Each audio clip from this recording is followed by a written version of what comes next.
Mm-hmm. 10 seconds.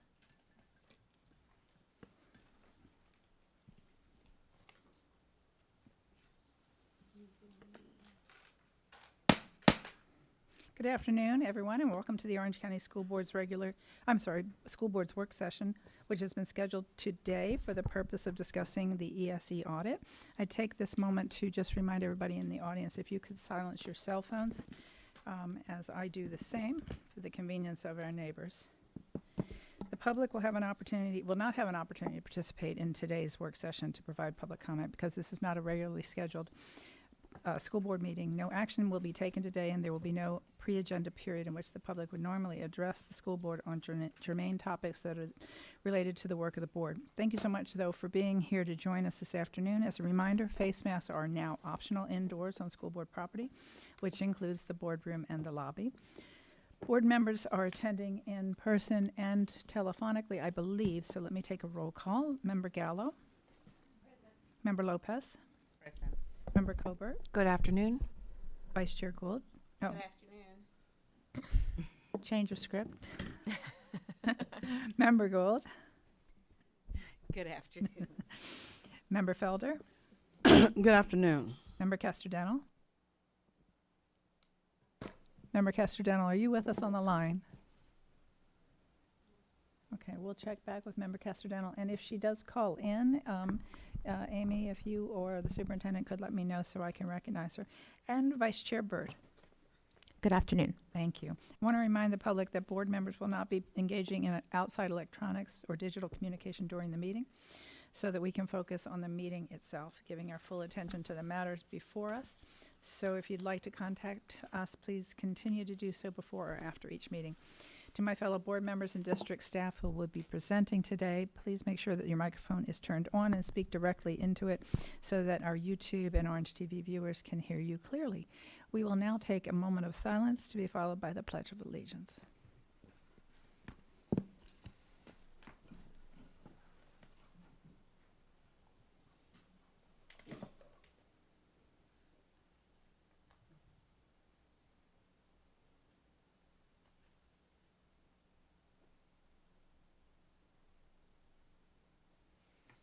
And now if you'll join me for the Pledge of Allegiance.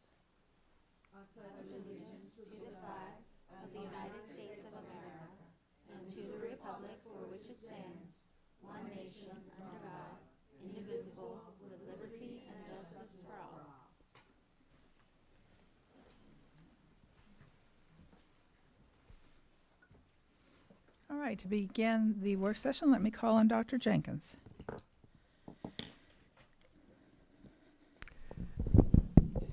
Thank you, Madam Chair. This work session was advertised and is convened to hear a report from your internal auditor, Ms. Linda Lindsay, regarding ESE functions. I will turn it over to Ms. Lindsay.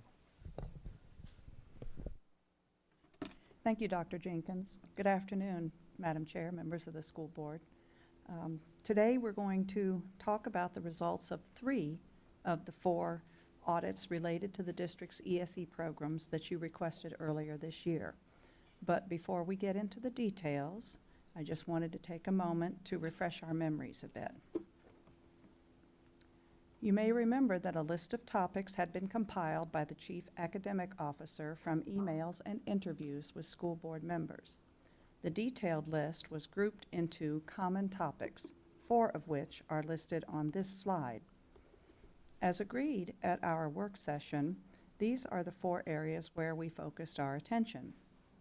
3 of these are complete and have reports issued with management responses, all of which have been provided to you. The 4th is nearing completion and should be finished in the next month or so. Now, this was the proposed objective, scope, and methodology of this audit effort that you confirmed in the work session earlier this year. We used 2 aspects for our audits: a review of practices and results over recent years for professional development activities and for the financial analyses, and the current state for the IEP process and the school's use of paraprofessionals in the schools. In other words, what was happening at the time of our procedures. You may also recognize this slide. For the school-based aspects of these engagements, we selected a sample of 40 schools, making sure to include schools representative of each category on this list. The sampling plan was designed to avoid skewing results when representation from one element of the population might be disproportionate to the entire population.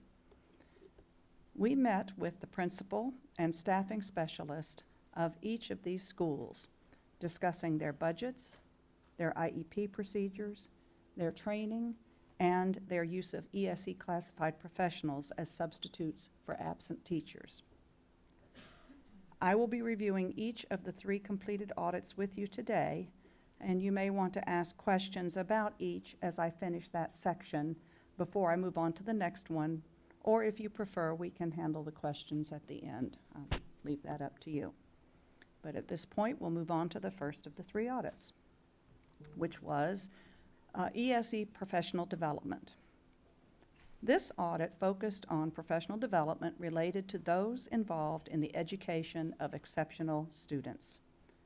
We evaluated and analyzed professional development and training for the full 2018-19 year, the full 2019-20 year, and the first 9 months of the 2021 fiscal year. You may remember we were conducting most of this work in the spring and summer. By way of background, let's review the various groups providing ESE training and professional development. As you know, the ESE department at OCPS is subdivided into 6 groups as listed on the slide. Each has its own staff and particular areas of responsibility, although all are part of the district's support for education of ESE students. Each of these departments offers training and resources to instructional and support staff and to parents. In addition, the district's professional learning department offers training with ESE content, and schools offer training opportunities to their staff at their sites. We obtained data regarding all the training offered by these groups for this audit. It took some time for the departments to gather and forward this information to us, and as you might imagine, it was voluminous. The next 3 slides will show you an overview of the types of training offered by each of these groups and the intended audiences for that training. Now, I realize this is difficult to read on the slide, but I know you also have a copy of it, and it's really just to give you a flavor for what the different departments down the left-hand side and what types of training content they offer going across the top, as well as the intended audiences. Now, while the content varies according to the function of each department, there is overlap among the intended audiences, as you might imagine. Staff and parents can participate in training from the particular areas of ESE support most relevant to their needs or the needs of their student. This slide shows the first 3 departments of the ESE district offices, and the other 3 are on the next slide. And I'll just pause for a moment because we're not reading them, but gives you an idea of what kind of training is offered and for which groups. In this slide, we've noted in summary that 5 of the 6 ESE departments offer training to ESE parents. The one that does not, instructional support, is specifically geared to instructional staff and classified professionals of the district. The last row references the content and support offered to instructional leaders through the district's professional learning department that I mentioned earlier. Next, we'll talk a little bit about how we went about our work. We have 2 slides that describe what we did, and this is the first one. We did extensive reviewing of Florida statutes, the district's professional development catalog, and ESE training information on the web pages. We obtained lists of all available training and professional development conducted during the audit period, and as I said earlier, selected samples from each department's training records. Of note is the word all in the second bullet. We requested and received lists of all training and professional development, except in certain cases where the records were not available, as we'll mention in a few minutes. For the lists we received, we selected samples for detailed testing, which we'll also describe on the next slide. And as part of our process of examining the IEP procedures, we conducted a survey of staffing specialists in the district. And although we did not ask specific questions about training in that survey, some responses contained suggestions or ideas about training. So in this audit, we evaluated those responses and included them in a table in the report. It's table 3 on page 13 of the main report. Additionally, for each selected training, recall we had the big, enormous population, then we narrowed it down to a sample. For each of the ones in the sample, we reviewed all of the communication and registration records, looked at the materials or presentation slides or handouts or other aids that were used in the training, reviewed the subject material and audience, attendees' logs, attendees' evaluations or feedback, and the ESE department's follow-up based on any feedback from the participants. It was extensive testing and required us to obtain access to Canvas as well as to training records maintained in other formats. The next slide will describe what we learned about the extent of training offered during the audit period. This slide summarizes all the trainings conducted during the audit period for which records were available. The Specialized Instruction Department conducted 85 trainings over this period, but had no record of how many persons attended those trainings. Additionally, the Policies and Procedures Department conducted 52 trainings in the first 9 months of the 2021 fiscal year, but did not have records of how many persons attended those trainings. So in summary, we saw evidence of 1,127 training sessions provided to at least 22,000 persons over this audit period. The actual number of attendees being higher but not known because of the records. So we also told you that we would evaluate how training opportunities are communicated to potential attendees. And we noted all of the methods listed on this table and more used to communicate these sessions. It seems likely that staff would find out about these opportunities through more than one method, as most of us also do when we're going about our daily lives. It should be noted that as the demand for remote learning options increased during the pandemic, some training materials were made available on demand or for download and self-study. It was not always possible to determine how many persons took these trainings, and we encouraged the department to identify, as best they can, technological ways to come up with at least the number of times some of these resources were accessed. Moving on now to the results. In summary, we noted these results for this particular audit. The ESE departments did provide more than 1,127 training sessions to more than 22,000 ESE teachers and staff. The trainings were conducted in a variety of methods, such as interactive, case study, scenarios, hands-on, videos, classroom-based, technology-based, Q&As, and more. The attendees' evaluations and feedback were generally positive, but when there was a suggestion, there was generally follow-up that was appropriate. And there were abundant face-to-face and virtual support, training, and resources available for ESE parents. We made 2 recommendations as a result of this audit, which we characterize as opportunities. And the first addresses the documentation matter that we described earlier, where some ESE departments did not have records of attendance at their trainings. The second suggests that the survey responses be evaluated for opportunities to improve training for staffing specialists. This report was finalized and discussed with management in June, and you have a copy of the full report and management's response with your agenda materials. And I can take questions on this one before we move to the next one, or move on to the next one according to whatever you prefer. Let's pause here and take questions. Let me first acknowledge that I heard what sounded like somebody tuning in. No, I was checking to see if we maybe had Member Casterdental, but it It's not. appears not the case. Okay. Member Gallo. Thank you, Madam Chair, and thank you for all the work that your department did on this audit. I know that it was a huge undertaking, and we appreciate everything that y'all did to get us this information.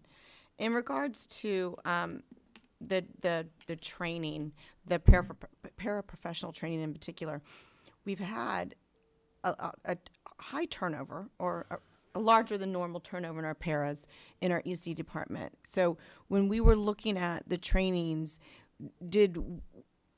my question is are we doing training more often to capture the new employees or the new paras that we're bringing in? Because it seems like we would have to infuse more training to compensate for the turnover. The answer would probably need to come from the ESE folks rather Okay. than me, but we did observe a number of trainings that are required Okay. for everyone who's new to ESE. Also, a number of trainings that are required annually, even for those who are not new, and a number that are available on demand, depending on the needs of the participant. But for specifics with the current turnover, I'd have to defer to the folks in the department. Okay. Member That's fair. Gallo, do you want to try to get an answer to I that think we're question going now, or to. I think we're going to circle back, probably Okay. based on some of the other Right. evaluations. So we All right. can, when we get, because there's a whole section on paraprofessionals, so I can circle back Absolutely. for that. I guess my next question is when we look at, and I don't know that this was covered, and I'm not. I understand that we're challenged due to COVID and the pandemic. Like it hurt all school districts, not just Orange County, and we're all struggling, especially with our ESE students. But we've had a lot of movement, like from one area to the next. We've had like behavior specialists go and cover vacancies in classrooms. We've had paras being moved, around to kind of cover vacancies. So I was just curious, as we went through the audit and we were talking to paraprofessionals, was there extra training being required of our employees due to the shifting of their placement? That particular aspect was not part of this audit. Okay. We did deal more with what paraprofessionals were doing in the next one that I'll talk about. But I will say that as partly as feedback from you folks, we did not directly talk to paraprofessionals. There was some concern expressed at the work session that might be an intimidating factor. And in point of fact, when we were conducting this audit, we were doing most of it remotely because the spring of this past year was still a high incidence of the virus out in the schools, and we were also trying to cover a lot of ground quickly. So trying to get to 40 schools was more expedient doing virtual meetings than in-person meetings.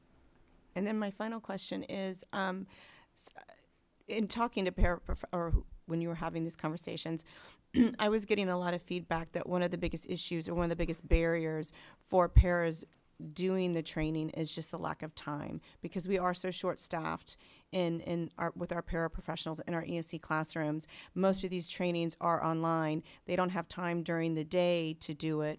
We're not offering pay for them to do it outside of the school day. So there was a huge barrier in the time that they had and the availability that they had to do some of the required training that they wanted to do, because there's just not enough time in the school day. They're running from one classroom to another. There's not a lot of coverage. We're doing the best that we can.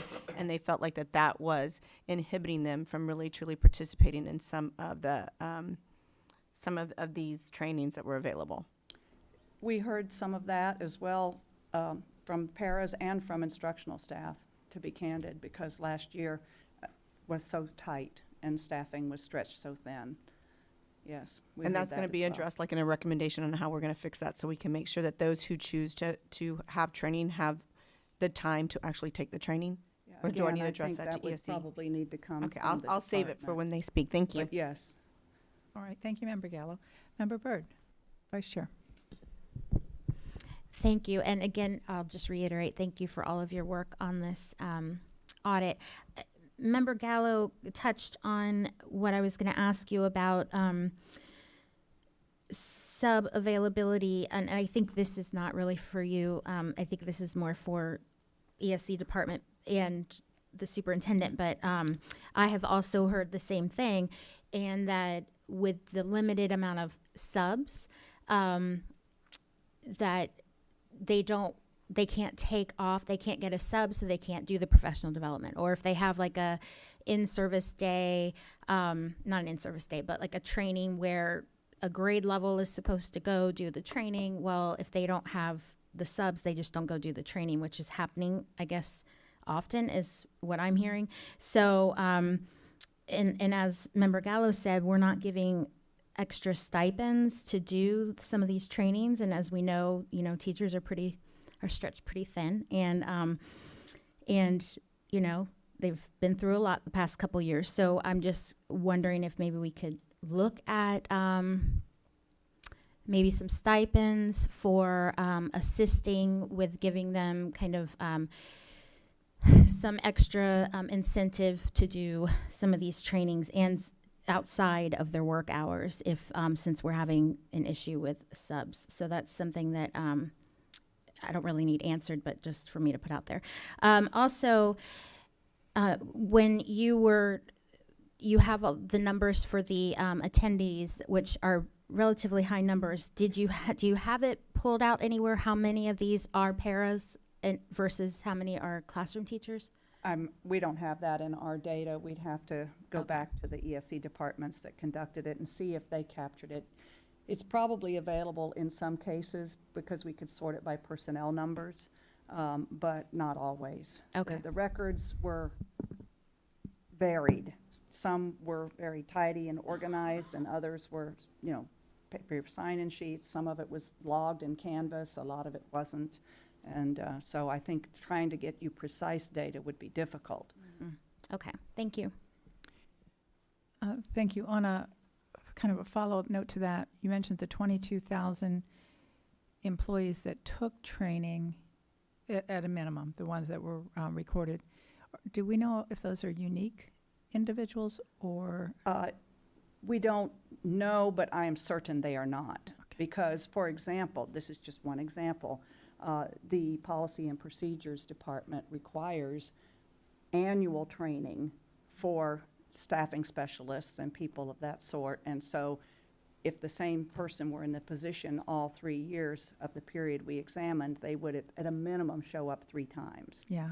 Okay, good point.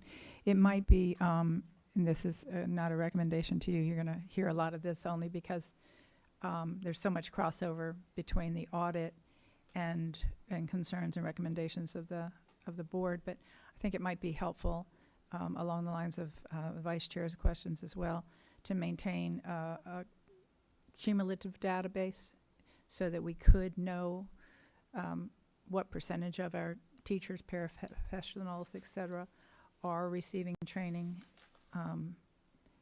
and be able to sort that in different ways. I think the training we've heard over and over again from parents is extremely important, but it's hard for us to gauge, and it must be hard for the ESE office to gauge how effective we are at getting people into those trainings other than what's mandated. So I think that concludes comments and questions. Excellent job on this subject. We'll move on to the next. And before we wrap up, though, I do want you to take a minute, if you would, to explain to the board, I think most board members know, but to the public also, the delay in the fourth subject. Oh, certainly. I do that now. The fourth subject deals with ESE resources and funding, and we wanted to have good data from the state for the fiscal year that ended June 30th of 2021.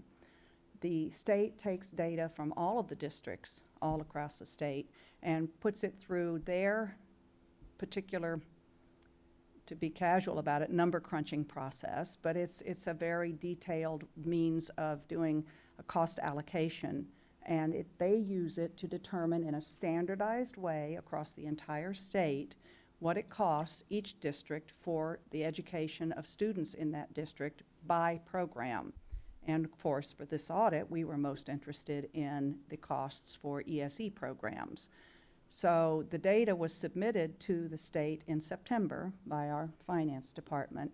They haven't released it yet publicly, but I've been in touch with them and they've sent me preliminary data, which we are working with, and I'm checking with them every couple of weeks to make sure there are no changes. It is subject to change, but before I go live with something next month, I will confirm once again that there have been no changes, and I think they plan to go public with it in January, the statewide, publication that they put on their website. So in the meanwhile, fortunately, we've been able to be working with it. Thank you. And I, as I said, I know the board members knew the answer to that, but I didn't want anybody who might be tuning in to think that there was any sort of delay either on our staff's part in providing the information or that this wasn't extremely important, because I think of all of these topics, this was one that was raised early and often as a concern. So I certainly understand the dilemma, but I appreciate you taking the time to explain to the public. Yeah, All I right. appreciate the opportunity as well, because we thought about, and we even talked to you when we had the earlier work session, about using data just through June 30 of 2020. But that was the year that everything shut down, and there was nothing normal about it. Of course, last year was not really normal either, but at least we would have a full year of quote-unquote at normal education and could try and assess costs. And one of the things we're doing in that engagement is benchmarking ourselves against other similarly sized districts. So the information I've been able to get from the state includes ourselves, and then similarly sized districts, and that's what we're working with. So we'll talk about that later. Perfect. Okay, so moving right along, the next audit addressed classified professionals as substitutes, which several of you have already touched on. In this audit, you asked us to focus on the answers to these questions. What do the collective bargaining agreements require? What are the school-based procedures? And what actually happens? One of the things we talked about last spring when we had our work session was talking to paraprofessionals. There was concern from the dais that that might be a difficult situation and put some people under stress. So we didn't conduct any direct communication with individual paraprofessionals. We attempted to do a survey of the paraprofessionals, much as we did with the staffing specialists, I mentioned earlier and we'll get into in the third audit, but had a very poor response. And we can only guess about the reasons for the poor response, but I think probably it had to do with some of what I believe Vice Chair Byrd mentioned, which is the paras didn't have time to turn around and sit down, let alone answer a survey. And then when we get into the data in this audit, you will also see that at least in our sample schools, very few of the paras did any substituting. So they may have looked at it and said, oh, I didn't do any substituting, and move on and skip the survey.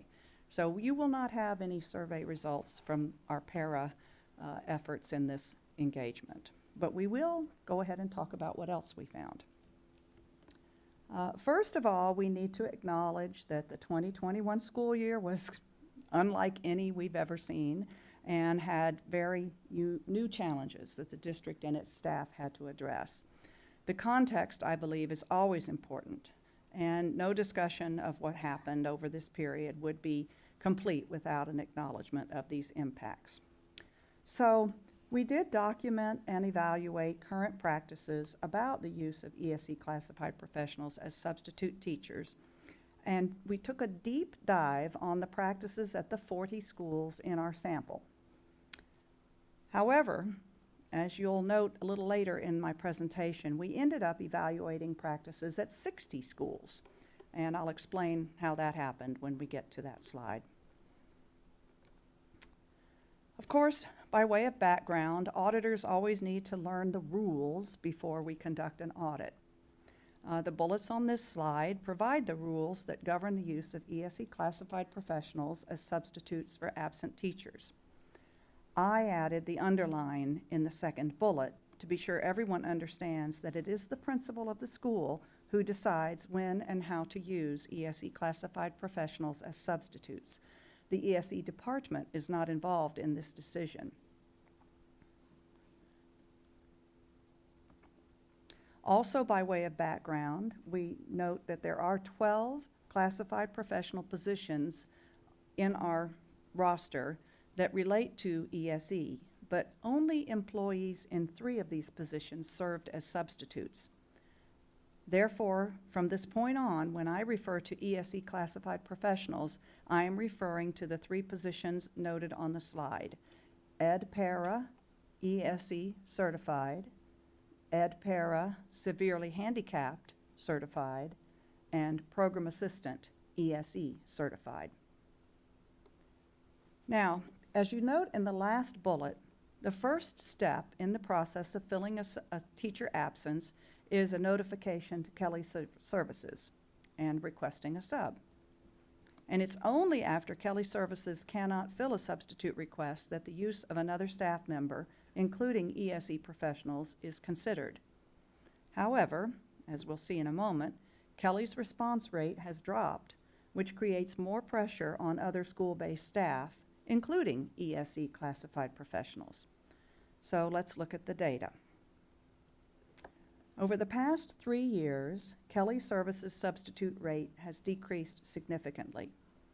This chart shows the sub-fill rate for the period covered by this audit. As you'll note, the fill rates decreased by about 1/4 over the period, from about 88% to less than 70, just under 75%.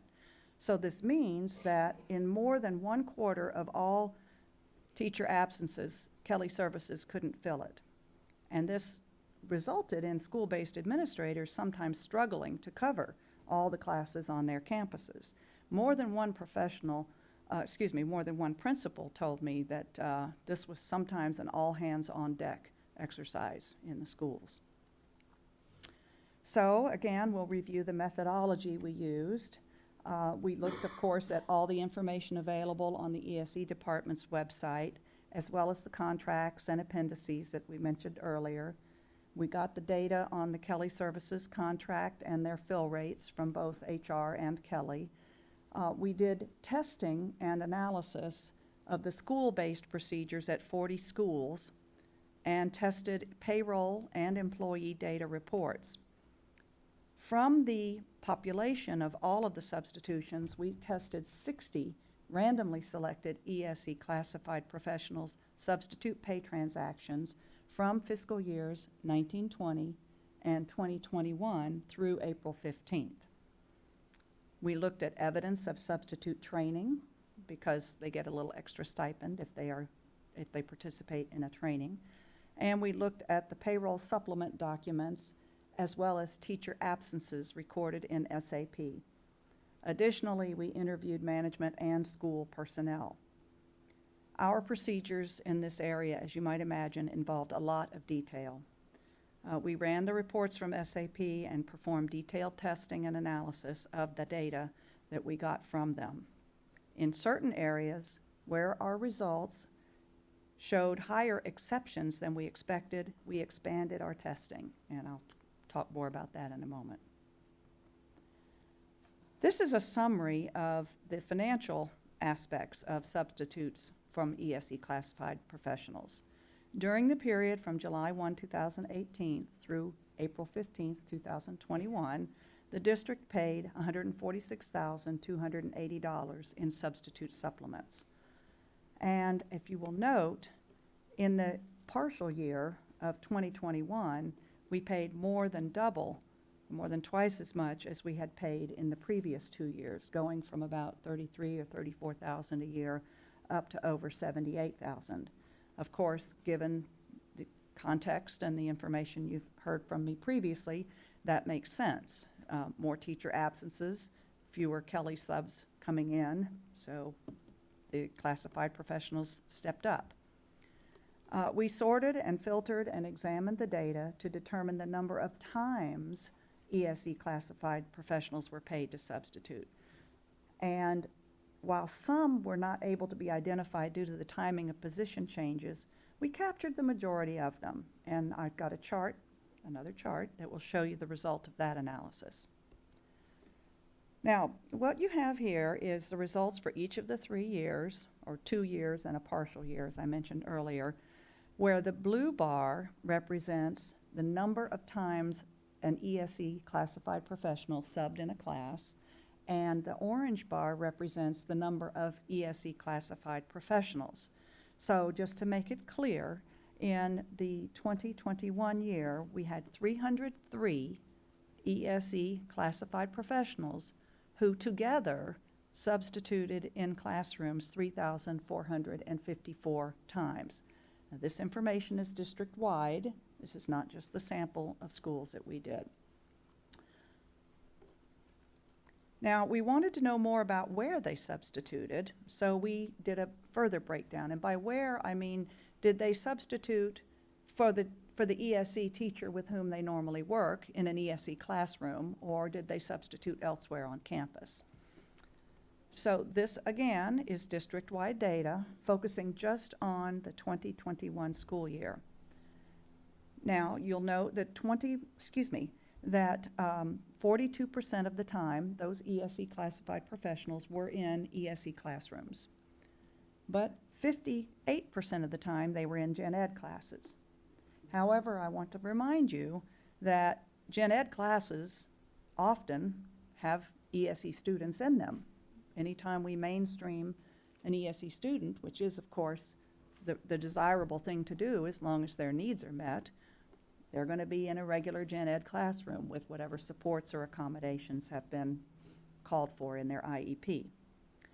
We do have more information in the next slide on the ESE classified professionals employed in the sample schools. Again, this data is district-wide. The next slide is for our sample. We're narrowing down to the 40 schools. So what you have down the left-hand side is the number of schools from our group of 40 that exhibited the characteristics that we're going to describe on the right. Starting at the top, on the first row, 8 of the schools in our sample employed no ESE classified professionals. Now, that doesn't mean they had no ESE students, but the ESE students that they may have had were served without a need for these positions. The remaining 184 employees at the rest of the 32 schools substituted a total of 460 days during the 2021 school year.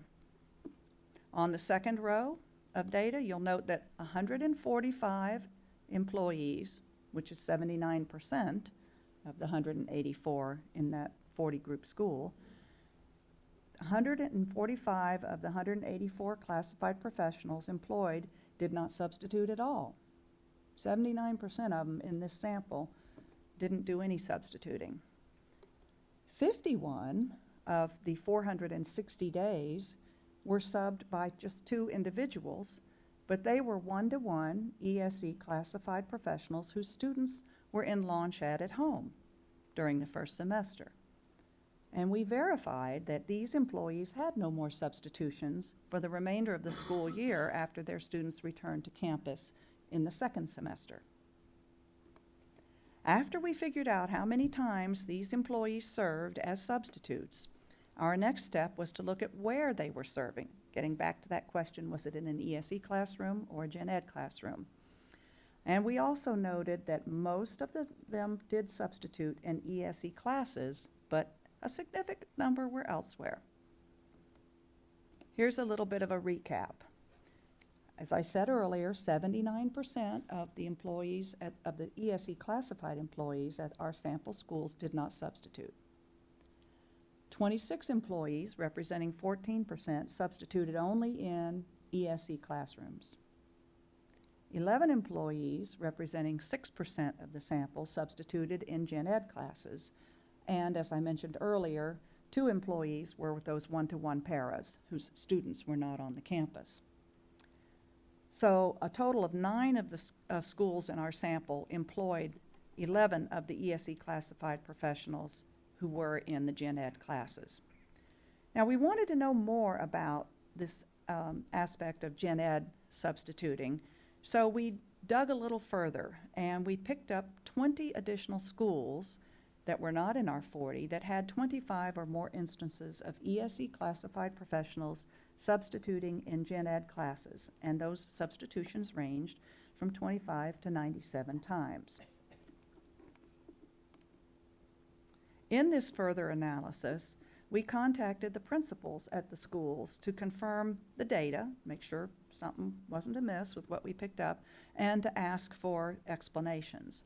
All but one responded, and those responses are on your next slide. The first 2 explanations, teacher absences and Kelly services not picking up subs, we've already noted. The third bullet explains that school administrators lost the flexibility to combine or split classes during the time when the protocol was to keep small groups of students together throughout the day and limit the intermixing with others to reduce potential contacts should an outbreak appear on a campus. So whereas in former times they might have moved children around in order to get the staffing right when someone was absent, their flexibility to do that was limited during this particular year. Additionally, in the additional group of 20 schools that I mentioned, we had more one-to-one classified professionals that were substituting while their students were not on campus. And that, of course, makes perfect sense. The person's on hand, they have their credentials, and they can substitute. Additionally, we had hybrid classes, if everybody remembers that. And in some cases, the hybrid class was taught by a teacher remotely. And there needed to be someone in the classroom on campus for those students who were in the face-to-face setting. So in some cases, ESE classified professionals served as the adult in the room for those hybrid classes. And a couple of times we saw an ESE program assistant used as a substitute in a gen ed, for example, reading class that included some of the students with whom that professional worked anyway, and they felt that was a good match to ensure familiarity and consistency for the ESE students. All of these findings relate to procedures at the schools and around the use of ESE professionals as substitutes for absent teachers. So our summaries of findings are on the next 2 slides. The first finding we noted is that short-term absences were not always entered, which is a violation of Management Directive A14. 28 of 60 transactions at 15 schools in our sample, 42 transactions at 3 additional schools, remember when we expanded our sample, for a total of 70 days of leave that were not entered. 51 of them were TDY, which I'll explain in a moment. After we notified the schools, the missing absences were entered. We did see that that happened. For those of you who may not be familiar with it, Management Directive A14 requires employees to request, monitor, and record their leave in a timely manner. Our first finding notes, as I said, 70 days when the absent teacher had not entered leave. When we expanded our sample, because of that high exception rate, we found additional 42 days of absences at 3 schools where no leave had been entered. We contacted all the schools involved and followed up to determine what the missing absences were entered for and why the teacher was out. And as I said earlier, the ones where they needed to enter the missing absences, they did. Now, TDY is temporary duty leave, which means the teacher's away from the classroom but still on duty. This can occur when a teacher is attending a training, or in the case particularly of ESE teachers, in IEP meetings or other things of that sort. This type of leave does not accrue and is not paid out on termination. However, the other 19 days of unrecorded absences were in leave accounts that accrue. And if we had not notified the schools, those employees could have taken more paid leave than they earned or been overpaid for accumulated leave upon termination of employment. But again, we reached out to the schools and they corrected that. Now, one of the reasons for this is that the procedures used in the schools for classified employees serving as substitutes are manual, and they vary from school to school. We talked earlier about how Kelly Services normally is asked to substitute for teachers. There's a very strong control system in place to ensure that a Kelly invoice is not paid unless a teacher absence is entered in SAP. It's a requirement. It's a hard match. But these substitutions are tracked at the school level, and each school, although they're similar, has their own unique way of doing it. Some use a master calendar, some have the secretary keep a running list. It varies according to what works at the campus, but it's manual and relies extensively on human memory. And we all know that schools are busy places and there's a lot going on. So that's a contributing cause to this situation occurring. The next findings we had were that ESE classified professionals were paid to substitute for other classified professionals. Now, this practice is not allowed for non-instructional employee absences according to the OSPA contract, and we noted that this happened in 15 instances. Additionally, you may remember that a substitute gets an additional stipend if he or she has completed substitute training, and in for 3 employees at 2 schools, there was no evidence on file that the person who did receive that extra stipend had completed the training. So we noted those exceptions as well, and as a result of these 3 findings, the one we discussed on the last slide and these 2, we made the recommendations that you see here. We think procedures should be standardized at all schools for substitutes when the ESE classified professional is doing it, and automated if possible. Monitoring should be implemented to ensure the leave is entered in a timely manner. We also suggested that classified employees should not be paid to substitute for other classified employees, and that school work locations should ensure that the appropriate certificate is on file to support paying an extra supplement amount. Now, because these procedures are performed at the schools, you will note that the management response for this audit includes corrective measures that will be taken through the learning community's chain of command and not through the ESE department. This audit was conducted and completed with, discussed with management in June, and you have copies of the full report and the management response with your agenda materials. And that's the end of this one. Excellent report and presentation. I have one question for you.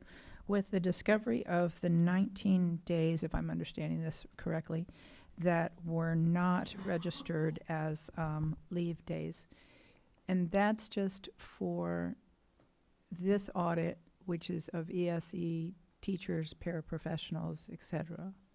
These absences should have been recorded by teachers, by instructional staff who were absent, necessitating a substitute who happened to be, in this instance, an ESE classified professional. And those were only for the 2021 fiscal year, for the period that we Just examined. for the 2021 fiscal Yeah, period. Okay. and we did not do, I want to make sure I'm clear on this. Yeah. We did not do an exhaustive analysis of all of the thousands of times this happened. We got all of that data and then selected a sample and examined that. Then when we started seeing higher amounts, we expanded the sample somewhat, but we'd never finish if we tried to go find them all. Understand, but we're still only talking about ESE teachers and not, so that same problem is likely to be occurring with regular ed, gen ed Okay, teachers? or some of no? these could have been, remember, the ESE classifieds did serve in some gen ed classrooms. So anytime an ESE classified professional substituted in a classroom, Right, any type of classroom, ESE or Gen Ed, we looked for the teacher who's normally assigned to that classroom to have submitted a leave slip.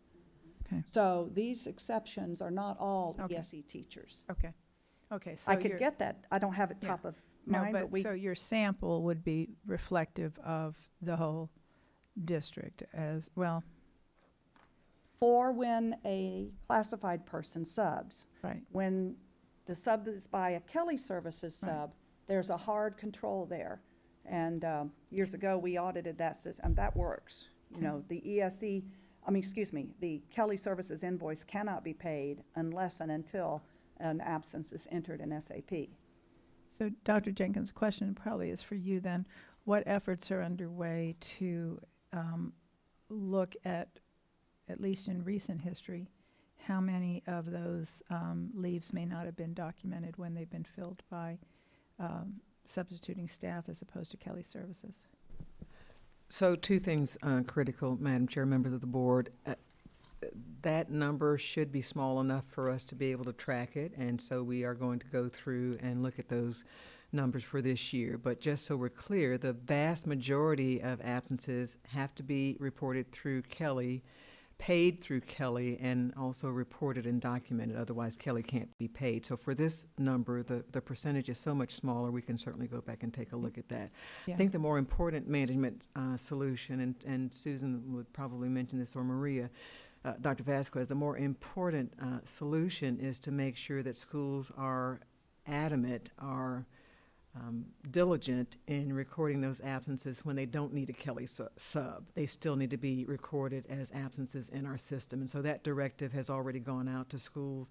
We can figure out ways to monitor that as well. Yeah. I don't see a huge problem in going back and looking at all of our schools to see how many times they may not have documented that. To be clear, the sub still gets paid, which is our own employee. They still get paid the additional stipend, but there still should have been a record of that absence. Just Right. because they use someone on campus, it still should have been recorded, because that employee, And has an extra day of leave. yeah. Exactly. And if you find it later on and you want to dock me for being absent, well, the record needs to match what actually Right. occurred As quickly in real time as possible. swiftly. Yeah, I like the idea of finding a way to automate it if that's possible, similar to the way Kelly Services works. And I do recognize that with roughly 75, with Kelly Services only covering 75% of our needs this year versus 88 2 years ago, the risk of over accumulating leave for our teachers is much higher this past year. So the focus this year would be, I think, well worth the effort. So thank you for that answer, Dr. Jenkins. Let me go to Member Gallo. Thank you, Madam Chair. So I have a few questions. Do we know how many non-certified pairs that we have serving in ESC classes? Pairs that didn't fit that certification that you had on your slide. Do we have pairs that are non-certified in ESC classes?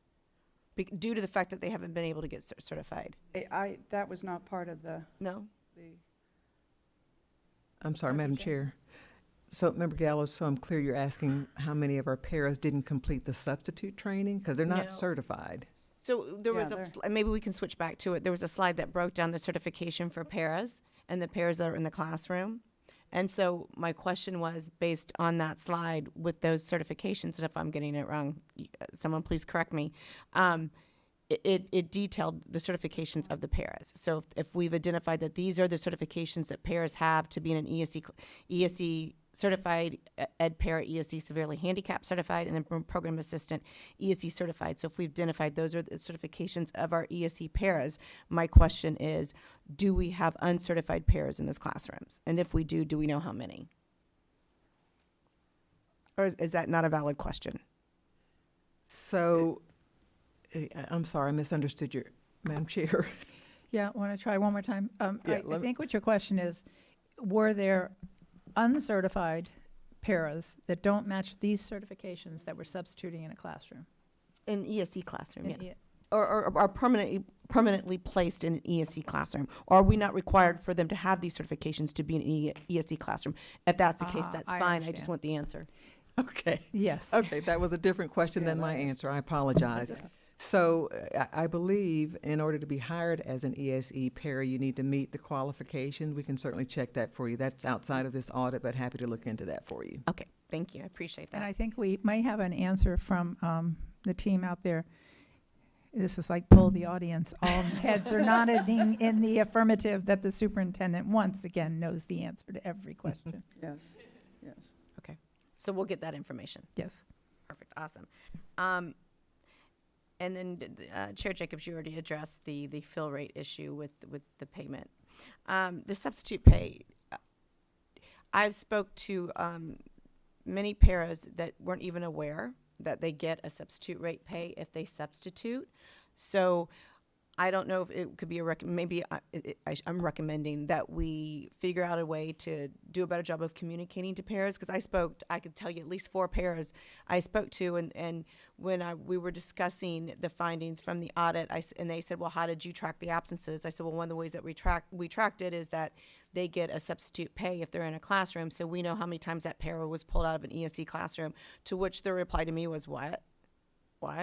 I've subbed several times and never got substitute pay. Well, remember, they have to be in the classroom at least 2.5 hours to get the stipend or the It's- supplement. It's my understanding that they were in a Yeah. classroom for a full day. Oh. So, and again, maybe that's just a communication tool, but I would like to make sure that if, and I'm not a proponent of pulling ESC paras out because of ratios and the high needs and the EAPs that need to be administered in our classrooms. But if they are pulled out and they're entitled to substitute pay, then we need to make sure that the leadership at that school and then the paras that are being pulled out are aware of that, so that they make sure they ask for that and they receive that extra pay. Madam Chair. Dr. Jenkins? So just for clarification, if there were, I am happy to look into the 4 that you are aware of. We will also have communication with OS, but they specifically bargained that, and I think they've made it quite clear to employees that they are entitled to it. Happy to look into particular instances. Because I want to make sure they weren't compensated and didn't recognize it. Okay. So happy to look into that. I need that small group to at least test my hypothesis, if you would. Okay. Because Dr. Jenkins, if that were correct, it also would mean that the audit findings would be potentially incorrect. Mm-hmm. So, yeah, we definitely need to that get was to the my bottom of point. that. Thank you. And I mean, those numbers are, we understand that we have an issue and there was corrective measures put in due to the numbers that were found in the audit. But to your point, Madam Chair, the numbers could be higher than we're even looking at. Not that it matters, we're correcting the situation, but I just wanted to, that was brought to my attention and I wanted to bring it to the board's attention. Thank you. And then I do have other questions, but I'm going to save it for the next go around because I think it's going to be more pertinent to that. So thank you so much. Okay, but during this topic. It really will go into the next topic. Okay, thank you. Thank you. Member Gould?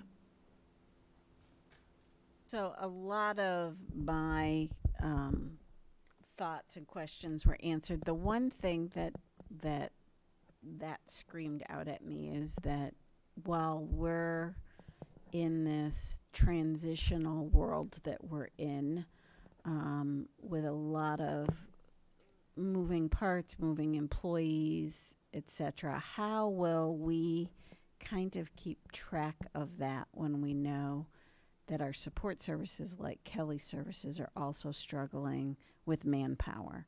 So how will we learn from this past couple years, and what ways will we be able to kind of track it and know when we're at another crunch time or a difficulty time with covering everything, especially with all kids back in school now, where we don't have that flexibility with staff that didn't have their students? So, Madam Chair, if I may, I wish I had a crystal ball that really would sort of project out where the next problem is coming. But I do think, Member Gould, there are 2 things that we should keep in mind. Number one, we need to make sure every manager is aware of and following consistently protocols that are in place. Because if we're watching the data and absences are not entered, then we're looking at unuseful, faulty data. So I think we need to make sure all of our managers are very consistent, strict around the protocol of those absences. Secondly, I am hopeful that as the economy has recovered and as people have become more comfortable with coming into our schools, that Kelly Services will also rebound in their capacity of being able to cover absences. When they first started, Kelly was hitting 98% fill rate. For the record, for folks who don't remember, back when we had the old, I shouldn't say the old, the previous methodology of trying to have permanent subs in each school, that does not work numerically. It does not solve the problem because you're going to have more than the need for a single sub. And so when Kelly came on board, we were hitting 80% or below in our fill rate for substitutes. Kelly Service came on, the time in the economy, the flexibility of having that kind of temporary job was extremely attractive, to the point that Kelly had to say, if you don't have at least an AA degree, we're not interested in you applying. Their fill rate was with an AA degree or higher. Previously, we said high school diploma, we've got to have you, and we were 80% or below on our fill rate. So I'm very hopeful that as the economy recovers, as people become more comfortable with going into schools during a pandemic, that they become more comfortable about safety protocols and their own safety, that we'll see that fill rate start to go up significantly again for Kelly Services. Very hopeful for that as well. All right. Member Colbert. I'm sorry. Anything further? Yeah. Thank you. Member Thank Colbert. you. So most of my questions have been answered as well, but a couple of clarifications.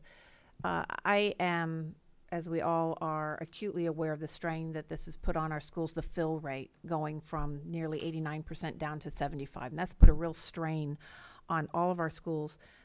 Do we know, or can we break out the fill rate on an ESE classroom versus a gen ed classroom? Do we know if there's a big difference in the fill rate? I don't have that data as a result of this audit, but I believe that could be done. I think that for Kelly Services, we know where, because of that hard match, we can analyze, someone, the district or us or whoever, can analyze, where those substitutes, which teacher those substitutes were serving, and then match that up if it's an ESE teacher or non. But remember, there are ESE students all over the campus, even in non-ESE classrooms. But I think that data, between HR and accounts payable, we should have that in our systems. Yeah, if there were a significant difference, that might be something that we could look at, an opportunity, a problem to solve. I can say, this is anecdotal, but I heard it multiple times during the course of the audit. Principals would say when they would try to have Kelly Services pick up, or sometimes schools know certain individuals who are subs, and they'll reach out to them specifically because they are known on the campus and they're comfortable with them and so forth. And often, I heard this more than one time, the first questions out of the sub's mouth would be, is it a hybrid class? No. Is it an ESE class? No. Yeah, so That's I think anecdotal. that creates a particular challenge. But Yes. I hear, Yeah. anecdotal, yes, but I hear things like that as well. And some teachers have substitutes that they like and are familiar with their classrooms and that they use on a regular basis. So, but that could be an opportunity as it pertains to our ESE classrooms and population. And then out of curiosity, is it a policy or a procedure to contact Kelly Services for a substitute first and then move to an internal substitute? Is that a policy or a procedure? Anecdotal, again, some evidence that maybe we're trying to fill those absences internally instead of using substitutes. The Teaching and Learning Division, starting with the deputy superintendent and on down during the course of this audit, and even at the school level, we were told repeatedly that's the first step. It is not a policy in the sense of capital P, policy. It's more of a standard operating procedure but that was repeated many, many times over. Okay, and again, recognizing that in our unique circumstances, this has been a particular challenge all the way around. Yes. So, thank you. All right, and next, Vice Chair, and I'm going to turn the floor over to Vice Chair to run the meeting until I come back, which will just be momentarily. Thank you. My question, mine is not really a question as much as an observation, and my fellow board members have already touched on it, and I think we are all very acutely aware that of the strain that the low fill rate has on our schools, as we've mentioned, and especially our ESC classrooms. And I think, you know, obviously, I think it's pretty obvious to all of us that anything and everything that can be done to avoid pulling any kind of support from our ESC classrooms out should be. And well, I do kind of have a question. My question is, what is the district, or what are we doing to kind of combat the substitute drop weight? I know that it probably will get better as people feel more comfortable coming to classrooms, but even still, are there some things we can do? Because, you know, when you look at, we paid $78,000 to ESC classifieds being used as subs. You know, that's $78,000 that maybe we could look at increasing our sub pay again, because I know we just did that not that recently. Are we looking at, I know I had spoken to Chief of Staff about looking at other companies as well to help with the load of subs. There are other companies out there that do it. And then, you know, I've seen the signs that Kelly has put out at each school. I think that's great because parent drop-off sees that, but could we do maybe even more promoting within our schools for parents? Because it really is, I know so many moms that substitute, and it's a great job for a mom who's got kids in school. So, and in fact, I know several moms that started as substitutes that are now instructional full-time staff. They have transitioned and gotten their teaching license and everything. So I think that, you know, maybe we could put a bigger push on pulling in more subs. And I would like to know if there's, you know, any plans that I am not aware of. Thank you. Certainly, we have HR under Jim Preuser, and certainly they report up to my Chief of Staff, have been looking at methods. I will tell you, we have to have a balancing act almost, if you will, Vice Chair Byrd, because we can't incentivize to the point that all of my paras quit and go work for Kelly Services. So there's got to be a balancing act of what incentives are in place. I think it's a wonderful job for parents or individuals who need the flexibility. Those who need benefits and are available full-time, we need them to stay on our side of the employment line. But when it comes to Kelly Services, each year we review both their fill rate, the means that they have for incentivizing. Can't give them raises every year that they pay higher and higher prices because we've got to reach that balancing point. But we've got strategies. The signs that you've seen in the schools, those efforts come from some of our brainstorming around how do you get more employees.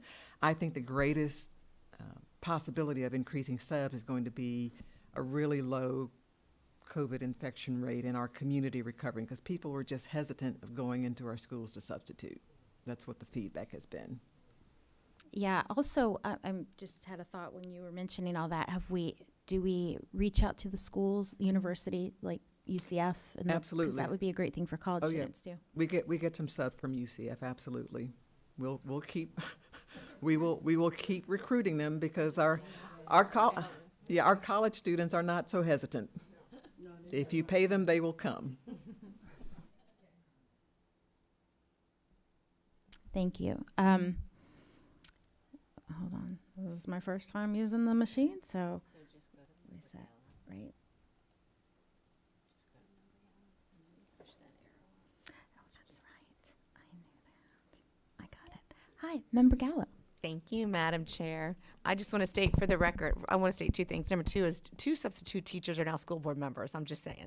Because I know Melissa substituted and I did too. So there's 2 of us up there. And 3, we have 3, correct the record. So 4. So we have several substitute teachers for Orange County Public Schools sitting up here on the dais. Second, for the record, I want to know that I want to make note that Dr. Williams was about ready to come out of her chair and do a little cheer when you mentioned college students, because she's all over those college students to make sure that they're employed by OCPS and they help sub and fill in for our schools. I have a question, I think, for Dr. Jenkins. I know we're going over a lot of information, and then there has been some recommendations and then some management directives. Will we have an opportunity to discuss that with the staff that's in the room before this workshop is over? Yes. Okay, At perfect. the end. Thank you so much.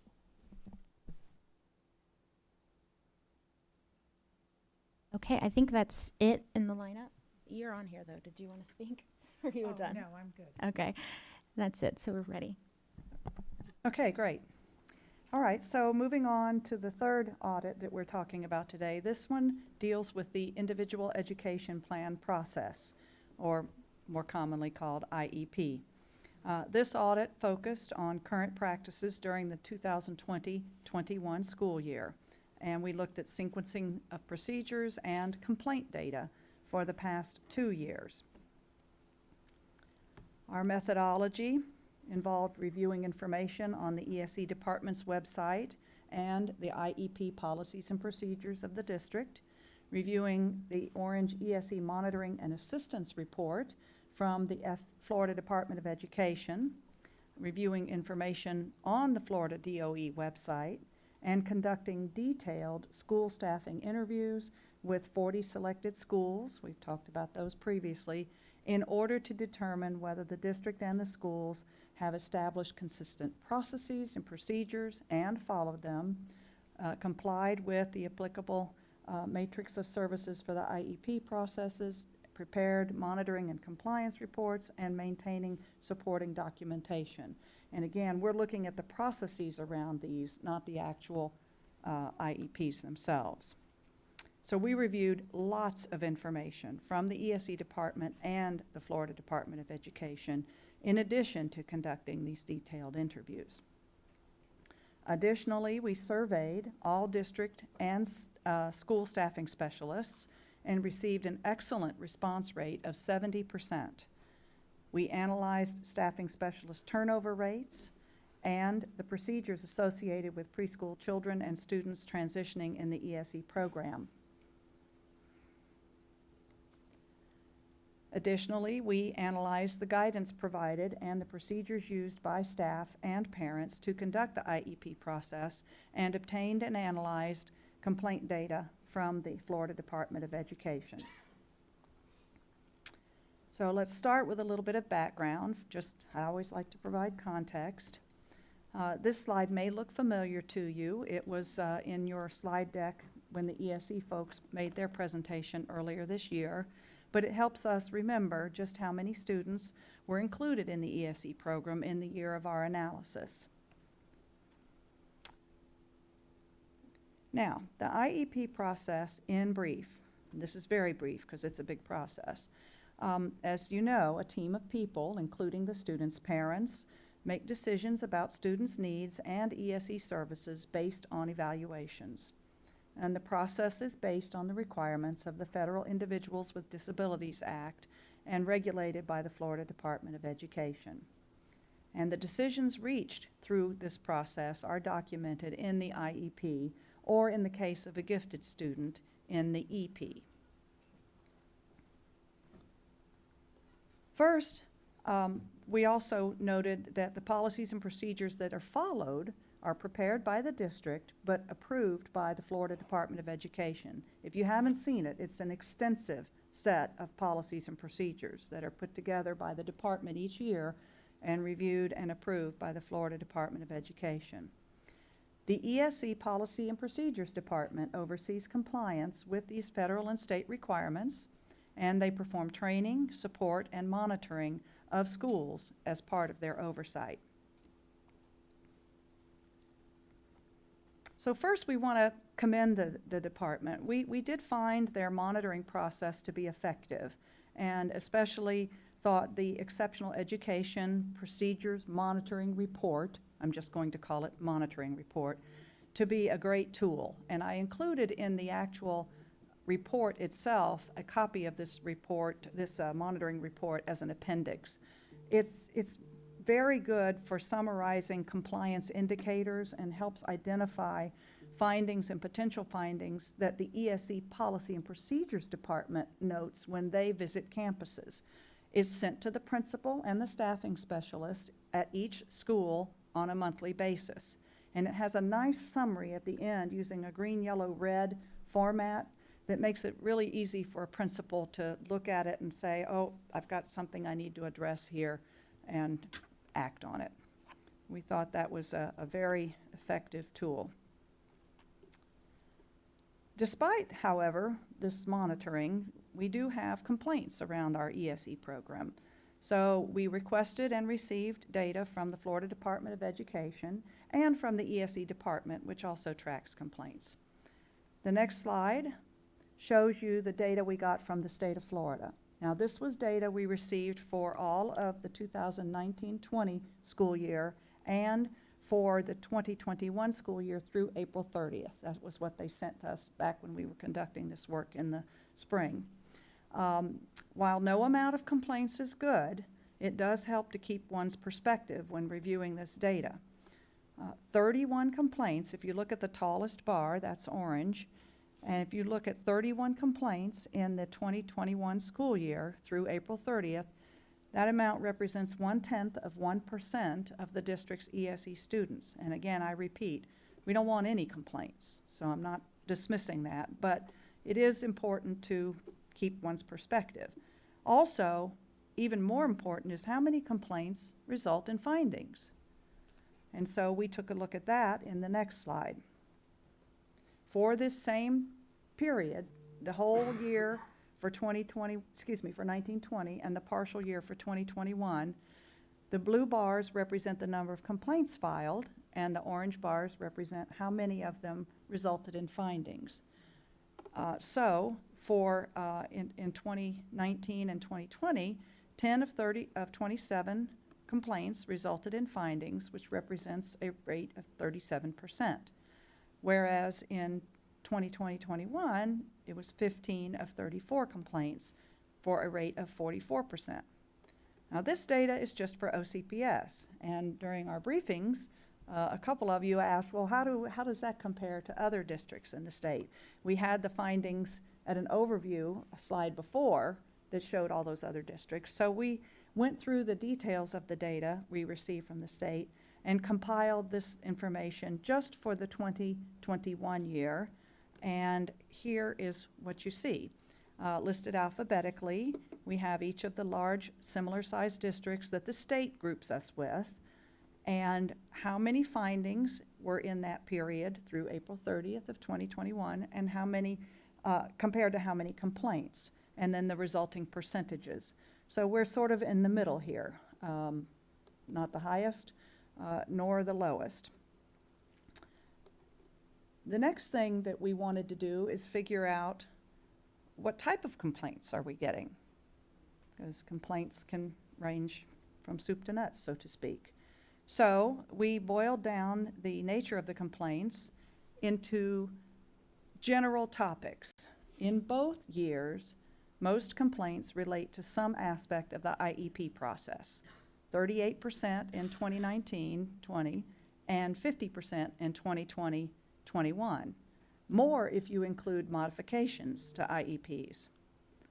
And while every complaint has its own facts, through our analysis and our discussions with the Florida Department of Education and the staffing specialists and data from HR, we identified several factors which we believe contribute to our complaints. And they are these items: ineffective local complaint resolution process, a turnover rate of school staffing specialists that's high, redundant documentation, the workload and demands on school staffing specialists, the workload and demands on district staffing specialists. And we'll discuss each of these further in the next few slides. First, the ESE local complaint resolution process.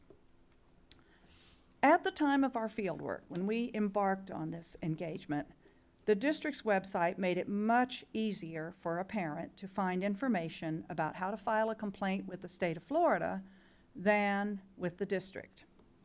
Finding local complaint information took some persistence and multiple clicks. I wish I had been able to preserve that. But as an aside, as we were conducting the audit and working with the team in the ESE department, and we noted things of that sort, they were very quick to take suggestions and to act for improvements that they could do in the immediate sense of the word, and they began working on this right away, and I couldn't go back and replicate it. So, but it took persistence and a lot of clicks.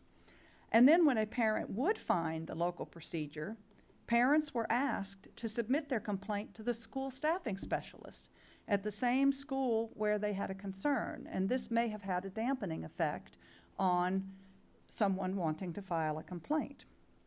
So it was really a sort of a ineffective process at best. The next contributing factor is the turnover rate among school staffing specialists. Using data we obtained from HR, we analyzed changes in school staffing specialists between 2018 and 2020, 3 years. And during that time period, 70%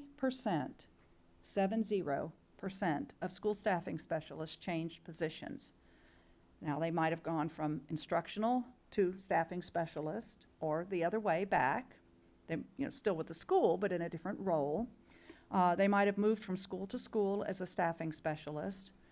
They might have been a new hire to the school, or they might have resigned. But 70% in that 3-year period had some kind of change. In our survey, 13% of the school staffing specialists responded and 13% reported having less than 1 year of experience as a staffing specialist, 13%. That's 17 of 131 respondents. So in an effort to see what impact this turnover might have in relation to the complaints, we performed an additional analysis as described on the next slide. We attempted to compare school staffing specialist changes to the FLDOE complaint information in fiscal years 19 and 20. And we found that 41% of the complaints filed with the Florida Department of Education occurred in the year of a change in school staffing specialist. Now, we all know that correlation does not equal causation, but a certain amount of common sense leads one to believe that a more experienced school staffing specialist will have fewer problems with compliance matters than one with less experience. And experience counts in 2 ways. One, in relation to the complex responsibilities and compliance environment of this job. It's a compliance position. But the other is in relation to familiarity with the students and their families and their diagnoses and their educational goals and the progress that they're making. There's a certain amount of experience. These people get to know those families, they get to know those students, and in a later slide I'll show you that they really do care about those outcomes in their roles. By and large, the survey responses showed that this group of employees is dedicated to good outcomes for these students. So that's why experience counts in 2 different ways. The next contributing factor is the documentation. There is a lot of documentation required in this job. I don't expect you to read this slide. It's too tiny, but I thought it would be a good visualization nonetheless, so you can see where there's a lot of duplication of documentation. Each row down the left-hand side represents a type of form, some content that's required in the documents. And each column across the top represents a particular document where that information might be captured. And where you see an intersection and an X, you can see where the same information is being requested in multiple locations. we heard very clearly from the school staffing specialists that the volume of the paperwork, and a lot of it is still paper, believe it or not, even in this day and time, the volume of the paperwork plus the repetitive nature of some of the data creates a challenge, because the more times you write something, the greater the chance is for you to transpose a number or skip something, you get interrupted, you get a phone call, you're trying to finish all the paperwork. And clearly there's a lot of duplication here. It also takes a lot of time. So if the information could be entered or recorded only once and then used to populate these various documents, I think staff time would be saved and the chances of mistakes would be reduced. And of course, not helping the situation is that the school staffing specialists have a lot of demands on their time outside of their staffing specialist responsibilities.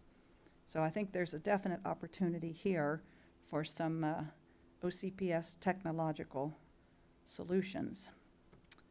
The workload and demand, this information primarily came from feedback on the survey.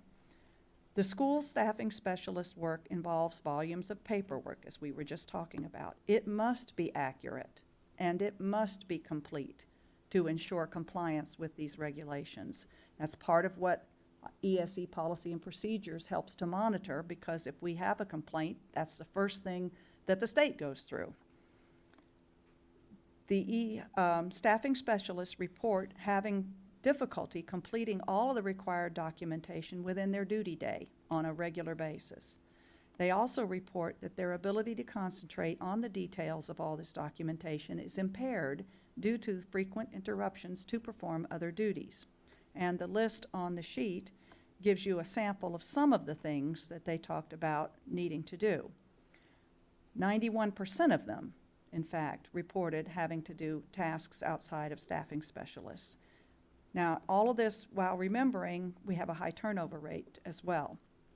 55% of them report having less than 5 years of experience. I mentioned earlier 13% have less than 1, but 55% less than 5. District staffing specialists who support the school staffing specialists report similar challenges. They report that they also have other assignments that impair their ability to support the schools. 59% of them report being asked to perform duties outside of their regular district staffing specialist duties. But the good news is with the district staffing specialists, 83% of them have been in their positions over 10 years. So they're a group of seasoned professionals. And that's especially important when the school staffing specialist turnover rate is so high. So those are factors we believe contribute to our complaint environment. The next slide talks a little bit more about the survey, since we've touched on it several times. And I should tell you, many responses that we received were thoughtful and involved detailed suggestions for improvements. We could tell that a number of the respondents gave a great deal of thought to the survey questions, and we wanted to be shared and share this information with the ESE department so that these good ideas could be explored for implementation. So we did provide all of the details of the responses with any identifying information redacted to the ESE department so that they could work with it in their various departments. As I said earlier, we received a 70% response rate. We were thrilled with that. There were 11 questions that were asked, and that's going to be on the next slide. And we did provide those results to the ESE department. Here are the questions we asked. I tried to keep it short. You know, people don't like to answer 50-question surveys, so we tried to keep it short and focused. But like I said, they really embraced the survey. Our appendix to the report contains graphs that display some of the other responses. I just wanted to tell you, I wanted to end on an upbeat note. We asked, what do you enjoy most about your job? And I know the charts are small and hard to read, but the bars on the left represent the responses from school staffing specialists, and 66% of them said they like helping students and families the most, whereas for district staffing specialists, whose role is more supporting the school staffing specialists. 30% of them enjoy coaching and supporting the school staffing specialists. So they both like a lot about what their job is. 26% and 17% of school and district specialists appreciate that they're part of a team working together for ESE students. That's also important, because if you've been on a campus and observed anything about ESE education, it's very team-oriented. And not surprisingly, and actually in a positive way, each group notes the compliance aspect of their jobs as a positive. Although the district staffing specialists are higher in that regard, they seem to embrace that aspect of their jobs and have a desire to perform it well so that the students are benefited. For this audit, we made several recommendations to management. These are here on the slide. We suggest an intense focus on local dispute resolution. Let's really grab a hold of this, advertise it, promote it, make it simple, direct, easy to understand and access for our parents. We suggested streamlined reporting and compliance requirements, elimination of redundant paperwork, and automation of the process wherever possible. And we also suggested working with the principals to eliminate or at least reduce some of the assignment of other duties to school staffing specialists, particularly at schools that have high demands on those school staffing specialists. There is a great deal of variety around the district in terms of the number of ESE students and the nature of the services they need and the intensity of the work that needs to be done. And some school staffing specialists are not stretched as much as others, but for those that are really stretched, we suggested working with the principals to try and cut back on some of those other duties. We also suggested that the district look at having clerical support for those especially busy school staffing specialists for scheduling meetings and taking meeting minutes and things of that sort. So that was something we recommended. Additionally, we encouraged the district ESE management to include 2 or 3 of the school staffing specialists in their studies of how to streamline the paperwork. Some of them had very specific recommendations, and we thought it would be a good idea to tap that originality and creativity and include 2 or 3 of those folks in that effort. It'll also help with buy-in if any changes are made. And we already talked about evaluating the survey responses for additional insights. So this audit was completed and reviewed with management in July. You have a copy of this report and the management response in your agenda materials. And I'll take any questions.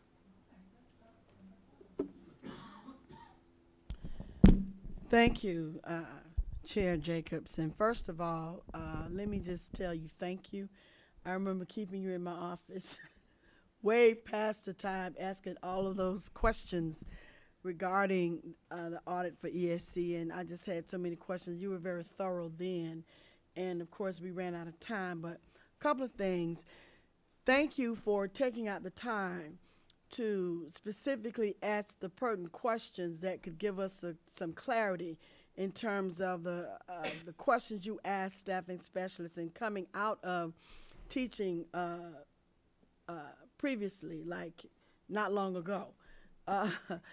I had my share of IEPs, and I used to, I'm a writer, so mine was always, just a whole lot of stuff in there, but the thing of it is, you did address, one of the things I'm happy about, that for the most part, they were pleased at being of service to the students and family in the position as an ESC staffing person, and then of course working with ESC students.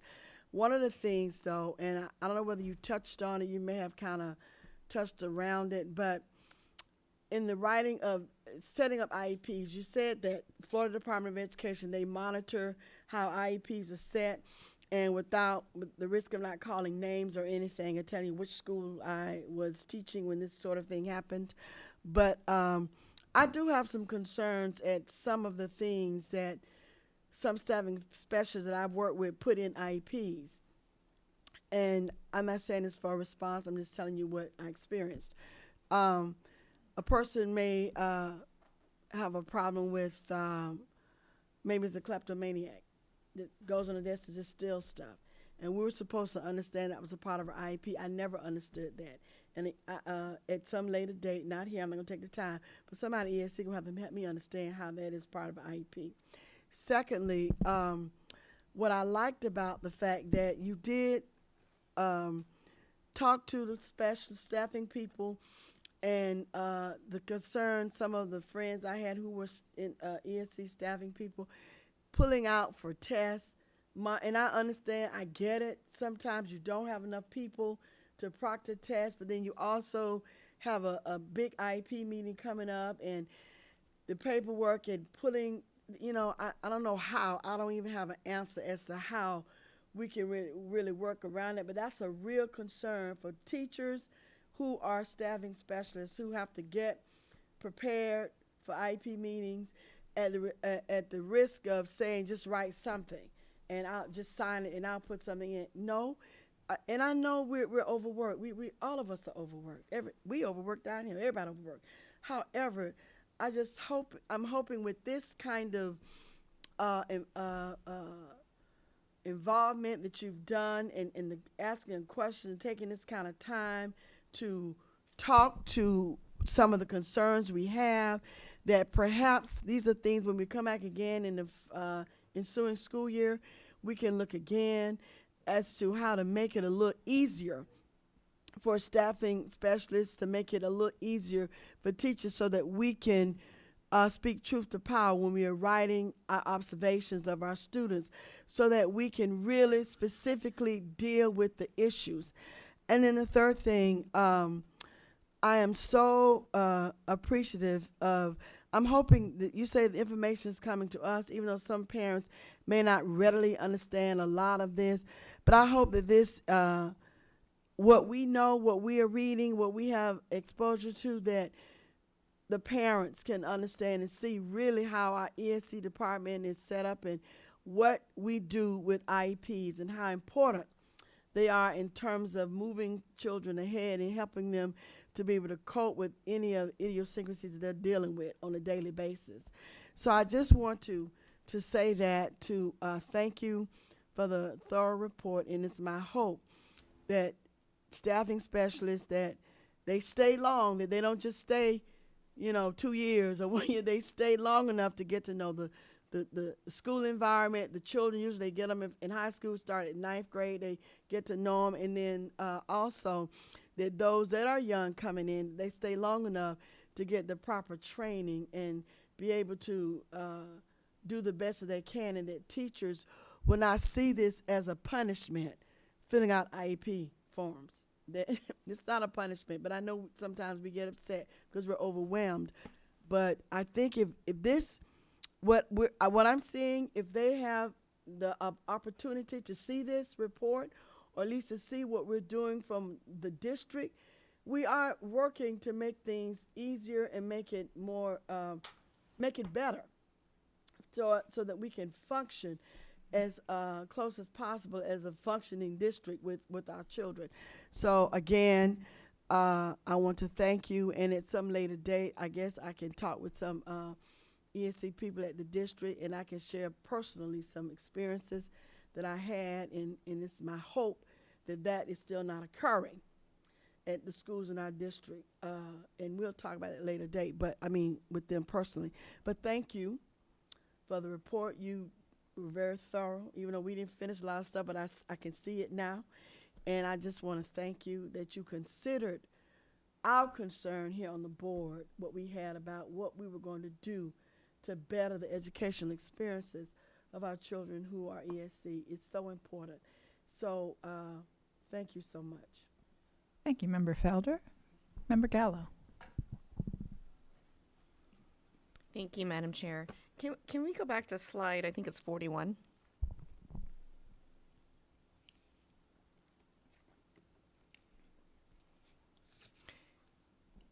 Or actually, maybe it's 40, just one slide before. So And one of the findings of the audit committee was that the ESE PMP, you found that the monitoring report was to be effective, which is wonderful. I'm trying to reconcile how we can have a monitoring report that is effective and yet lead the state in complaints issued. And I understand that they're different. So I guess my concern is we have a monitoring system that alerts people when IEPs aren't being followed or aren't in compliance or expired or outdated. So who's dropping the ball? Because clearly there's a ball drop between that happening and schools being alerted, and then the monitoring system. The monitoring system is working. So are we not doing a good job of looking at that monitoring report and to make sure that resolve the issues? Because if we have a monitoring system that works, but yet we have the highest complaints in the state because of the way that we process our complaints within the district isn't working, it helped me reconcile that in my mind, because I'm thinking that if we have a good monitoring system, we shouldn't have the highest number of complaints going to the Florida Department of Education. And even when you break down the numbers, and I understand that we were average, we're still much higher, and we may be at 38%, but we're at 38% because our overall number is so much higher that our findings may give us at 38%, but our findings that where we were found to be in error are still extremely higher than any other large urban district in the state. So I'm trying to reconcile that and correlate that, because clearly there's a ball being dropped, and I'm trying to figure out where it is so that we can fix the problem. Yes, Member Gallo, one of the things that caused us to believe the monitoring process is effective is because how clearly it identifies and communicates areas that need to be addressed at the school level. But that process then, once that report, that monitoring report is delivered to the school, has to be addressed at the school level. Sometimes monitoring reports have the same type of findings month after month, and that's one of the things the Policy and Procedures Group oversees and tries to address. But that's part of what you're talking about, where the monitoring report process is working, the potential challenges are being identified and noted, but then the corrective actions need to be taken to address those, and that happens at the school level, not at the ESE department, with the support of the ESE department. I mean, there is engagement there, clearly, but ultimately it's the school that has to do what needs to be done to update the IEPs or to work on their documentation and so forth. Does that answer your question? It does, thank you. So my next question is, did the audit recommend any type of improvement to the system? I noticed that there is an improvement to the way parents can complain, that we're going to simplify that process so it's not so hard to find on the website, so that parents who feel like their needs aren't getting met have an easier access to our district ESE department. But what kind of training, what kind of processes are we implementing at the school site to ensure that parents don't need to go to the ESE department to complain, that they're being compliant at the school site when we see a very good monitoring system and we're in red and yellow and we're clearly in violation of an IEP? What processes are in place to ensure that that's immediately handled and taken care of so that it doesn't rise to the level of the district ESE or even the Florida Department of Education? I think I will let the department speak for what processes they're putting in place on that. I don't want to speak for them, because your question is asking, what are we doing about this? Okay, Yeah, my question was really, with did we respect. make a recommendation? Did the audit committee make a recommendation on what kind of processes should be in place to the ESE department, or do we leave that up to them for corrective action? We didn't prescribe a specific process, but we recommended intensive focus in this area. Okay. Thank you. You're welcome. All And right. Thank you. Oh, go ahead, Member Gallo. So my next question, and this you may defer me to the ESE, but we had a lot of discussion about staffing specialists. So I want to understand in my mind, and possibly the board already does understand, the exact role of the staffing specialist, because it's my understanding that the staffing specialist compiles all the information, but the actual IEP and the writing of that IEP falls on to the the ESE teacher responsible for the student. Is my assumption or knowledge correct? Do you know, or do I need to discuss that with? I can answer partially, but I definitely would want staff to address it too. But basically, this is just my analogy. The staffing specialist is like the quarterback, okay? Yes, the teachers have to write, there has to be a review of the evaluations of the student.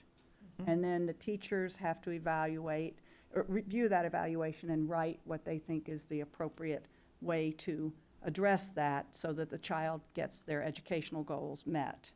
And that involves also sometimes additional consulting from MTSS or behavioral support or psychologists or, you know, many of the different resources we have available.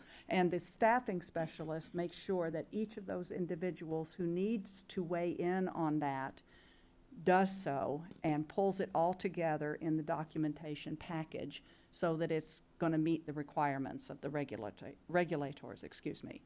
That's kind of how I think of it. So they don't write it like from whole cloth, but they make sure that it gets written and that it gets written in a way because they're learning from ESE policies and procedures what a good IEP looks like, what the requirements are to have in the IEP, you know, the content and the form and, you know, the type of things that are going to be suitable when there's oversight.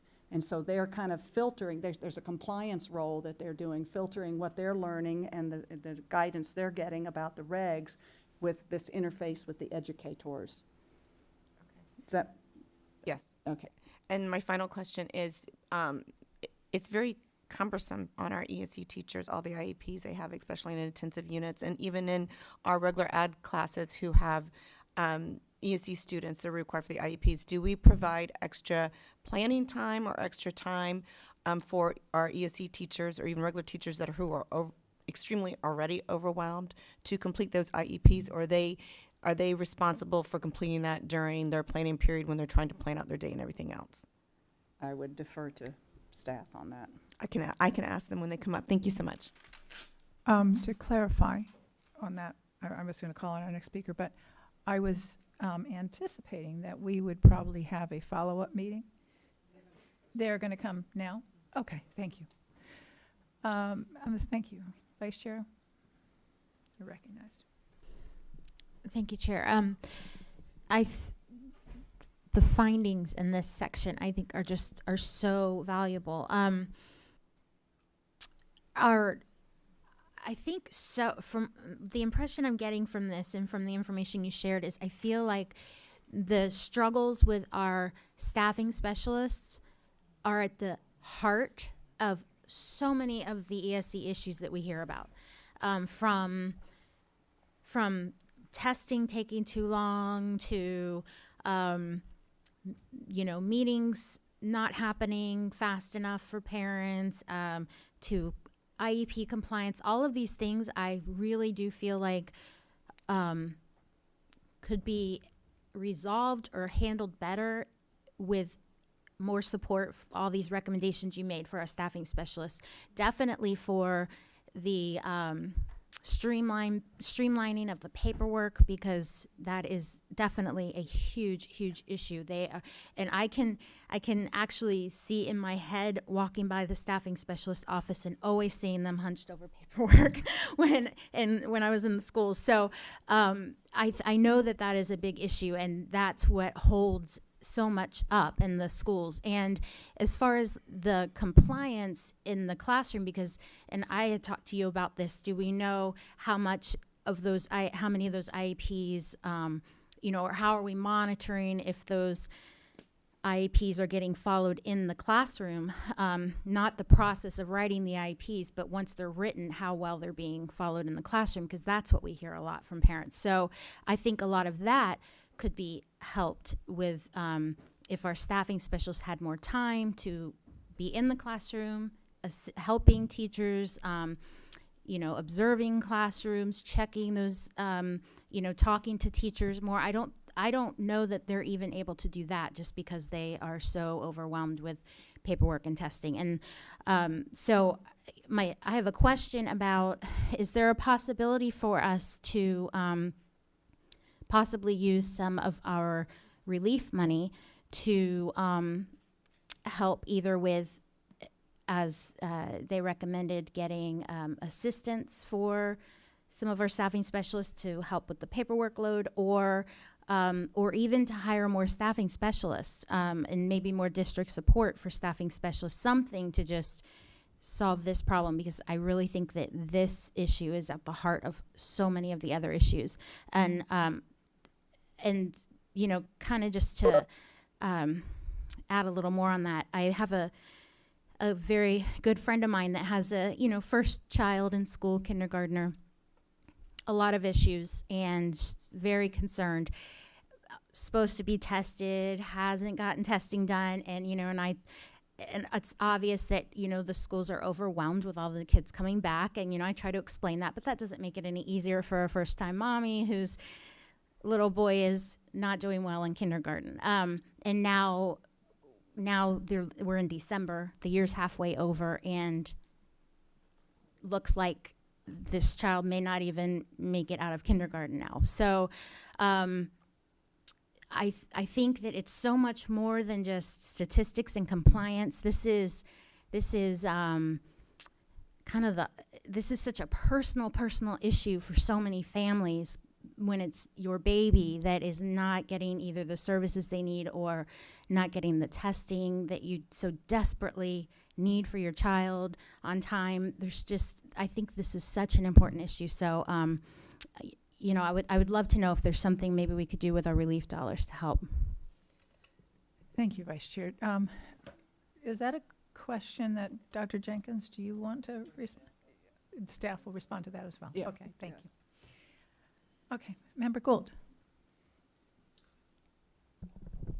So some of this staffing relief, I want to take a different perspective on it and see if we might be able to solve it.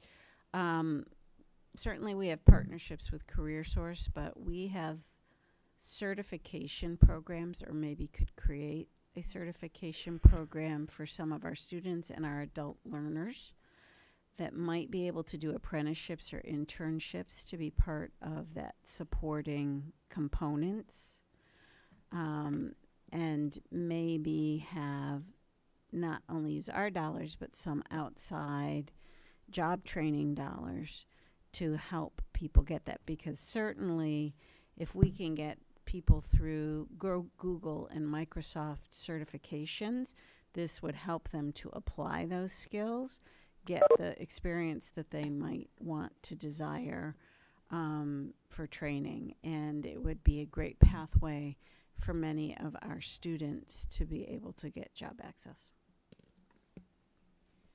Thank you, Member Gould. Member Lopez, you're recognized.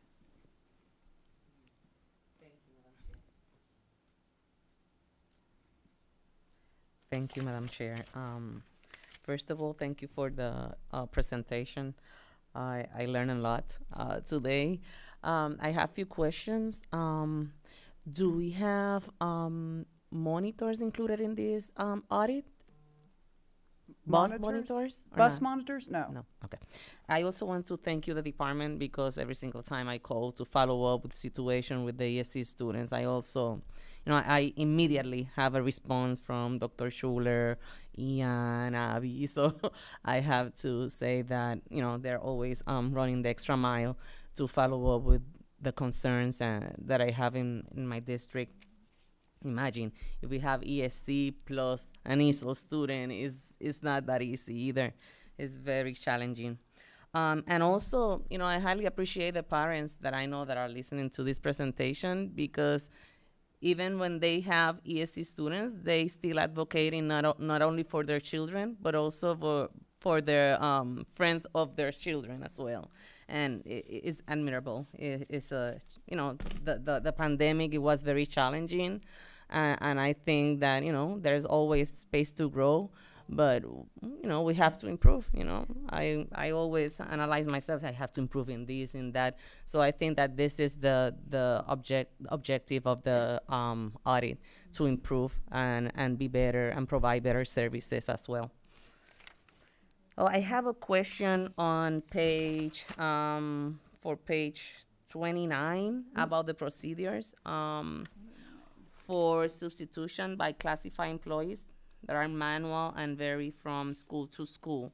So when we have, when we have that type of finding, are we going to provide any type of alignment across the district so we can have the same type of substitution when we, instead of having local decisions or one school deciding manually or just put that place that substitute because they think, okay, I just need it. Do we have maybe a procedure that is aligned? Are we gonna do that? A protocol to be followed that is aligned across the district?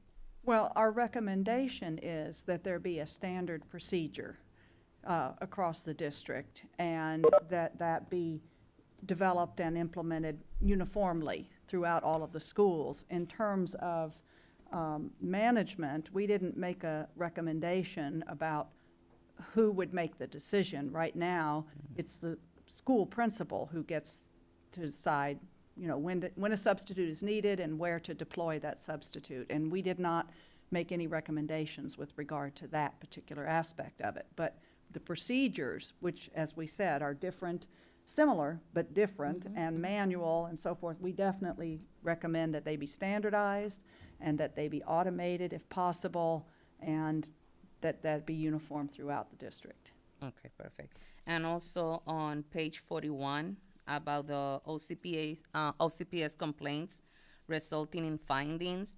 So what happened, after that, that means that we found the solution, or that means that we just have the findings and it's right there? What is behind the audit? If you identify the resulting on that type of complaints, did we find the solution? Did we follow up? Do we have that type of answer? Well, let me be clear. These findings are findings by the Florida Department of Education about these complaints, not our findings. We're just reporting the data. But each of them is unique to the case. So in some instances, there might be that we have to provide some additional services to the student. In other cases, if we were late doing an assessment, we have to make it up right away, and then we have to indicate what we're going to do as a district to ensure that that doesn't happen again. That's all managed by the ESE Policy and Procedures Department in conjunction with the schools to address the particulars of each finding, but each finding is particular to the complaint, whether it was a complaint that an assessment wasn't done in a timely manner or that the IEP wasn't followed or what have you. So the corrective measures are going to differ according to that. Okay, got it. So I also have to, this is just a comment on page 53. I just like the fact that you include those questions. So, it's positive, and, I know we have a lot of challenges, but that means a lot, because our staff like to work with our ESC students and with our families. So I think that they're trying their best. And coaching is very hard, because when you go into that classroom to help or to teach somebody else or try to set, an environment that you think is appropriate, sometimes it's also a challenge. And I think that part needs to be praised as well. So thank you so much for those questions, because I think that are very important to be also positive. Thank you, Member Lopez, and I think that that kind of is at the core of the issue here, is that we have great people trying to do, that love the work of helping our kids, and everything that we can do to simplify the bureaucracy of the processes will add to their enjoyment, their sustainability in the position, and their success. So your recommendation about simplifying just the simple documentation, that alone, to be able to fill out one document rather than 4 documents, will certainly help in that regard. I did want to follow up on just one comment made by Member Gallo and actually by Ms. Lindsay. So the total number of complaints, I was looking at that as well, and at first I was thinking, okay, well, the real issue isn't how many complaints that are filed, it's how many are sustained. But as you pointed out, I think it was twice as many sustained in Orange County as any other district. On the other hand, as Ms. Lindsay pointed out, I think that total number was 8. So it's still a relatively small number, huh? I think it was at the end of, I think it was 8, if we can go back and look at that. I don't know why that number sticks out. Well, that was where I had data for, comparable data for the other large districts. Yes. So the only set of data that I had where I had all of the districts was for the short part of the fiscal 2021 year through Right. April 30th. So yes, through April 30th, compared to the other districts, Right. yes, we had 8 findings. Yeah, And as Member Gallo pointed out, that is the most of any yes, no, it district. is. I thought it was something like twice as many. So on a percentage-wise, it's a Yeah. lot. It's still an absolute, from an absolute Yeah. standpoint, it's still a small number. And then when you pointed out that our website directs them to the state for a complaint, I see all of these complaints. They come to the superintendent and I. And that answers, it probably answers a lot of questions, unless, of course, the other districts are doing the same thing, and then it doesn't answer any questions. So this has been really helpful. You delivered on doing everything that we asked. I think, and we're going to hear from staff in a minute, but I think it also lends itself to the fact that we probably still have a lot more questions. This, in some ways, opens questions or creates more questions. One of the things that I took away from, and I'm sure my fellow board members did too, from this last conference at the Florida School Board Association, I went to 2 different sessions on basically on data and accountability. And one of the things when I think about ESE and restraints is the complaints that we were hearing from a small number of parents. Sometimes when you hear from a small number of parents, it's hard to know whether it's just an isolated group or whether it's a tip of the iceberg. And without finding objective ways to determine that, you're really at a loss. And so on the restraints, when we did actually look at comparisons, we realized, okay, there's something going on here. So in the coming days and months, I'm hoping that we can spend more time looking at what data is available to us to help us know in the area of ESE and other areas as well, how well we're doing. I will never forget that wonderful presentation we had, and I will never forget it, but I forget who gave it, from the organization that reviewed us. What was the name of that organization? Cognia.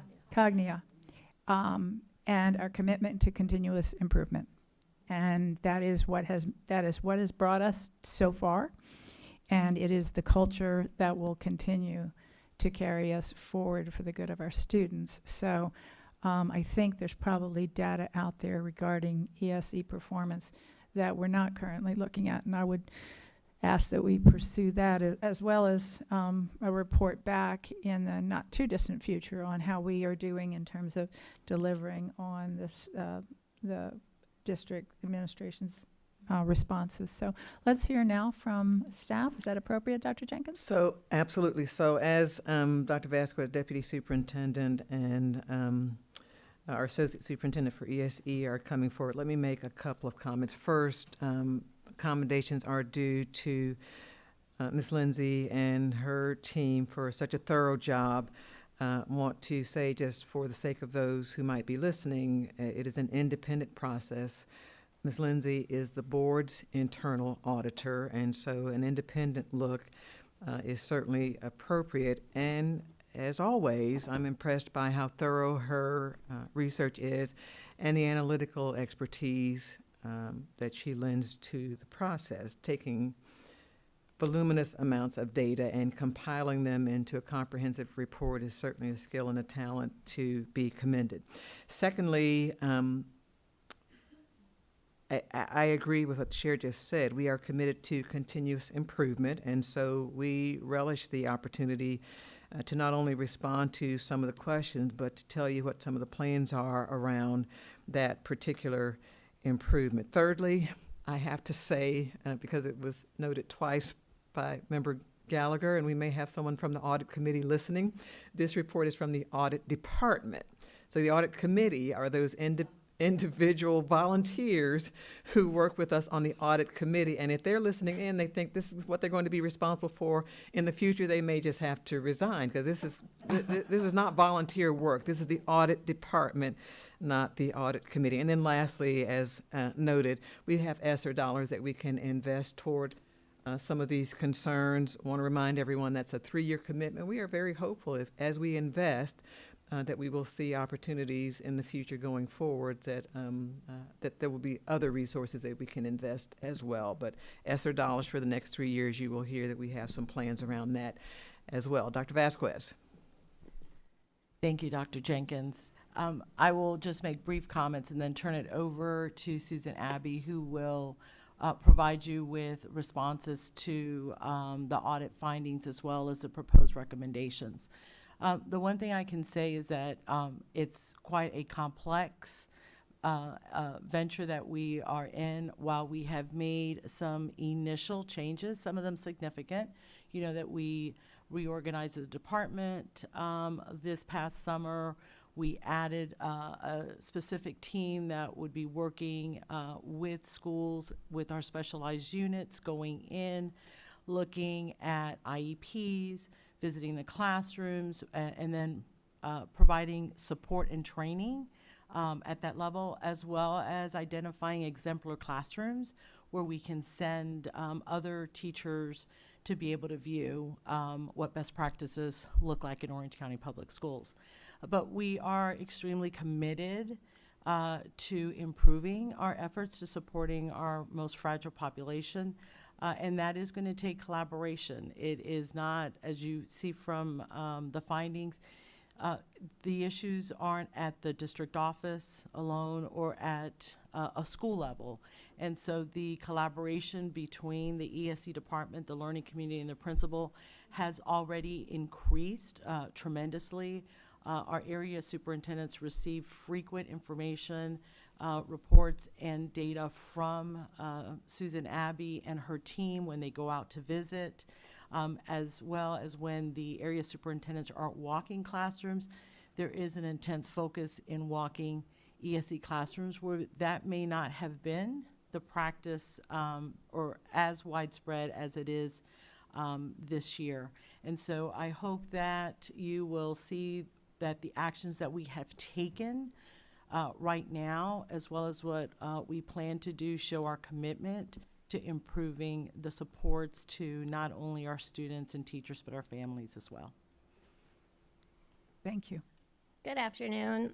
So what I'm going to do is just kind of go through each one of the reports and share with you a little bit of our responses, and then also try to tie it into some of the questions that you asked during each one.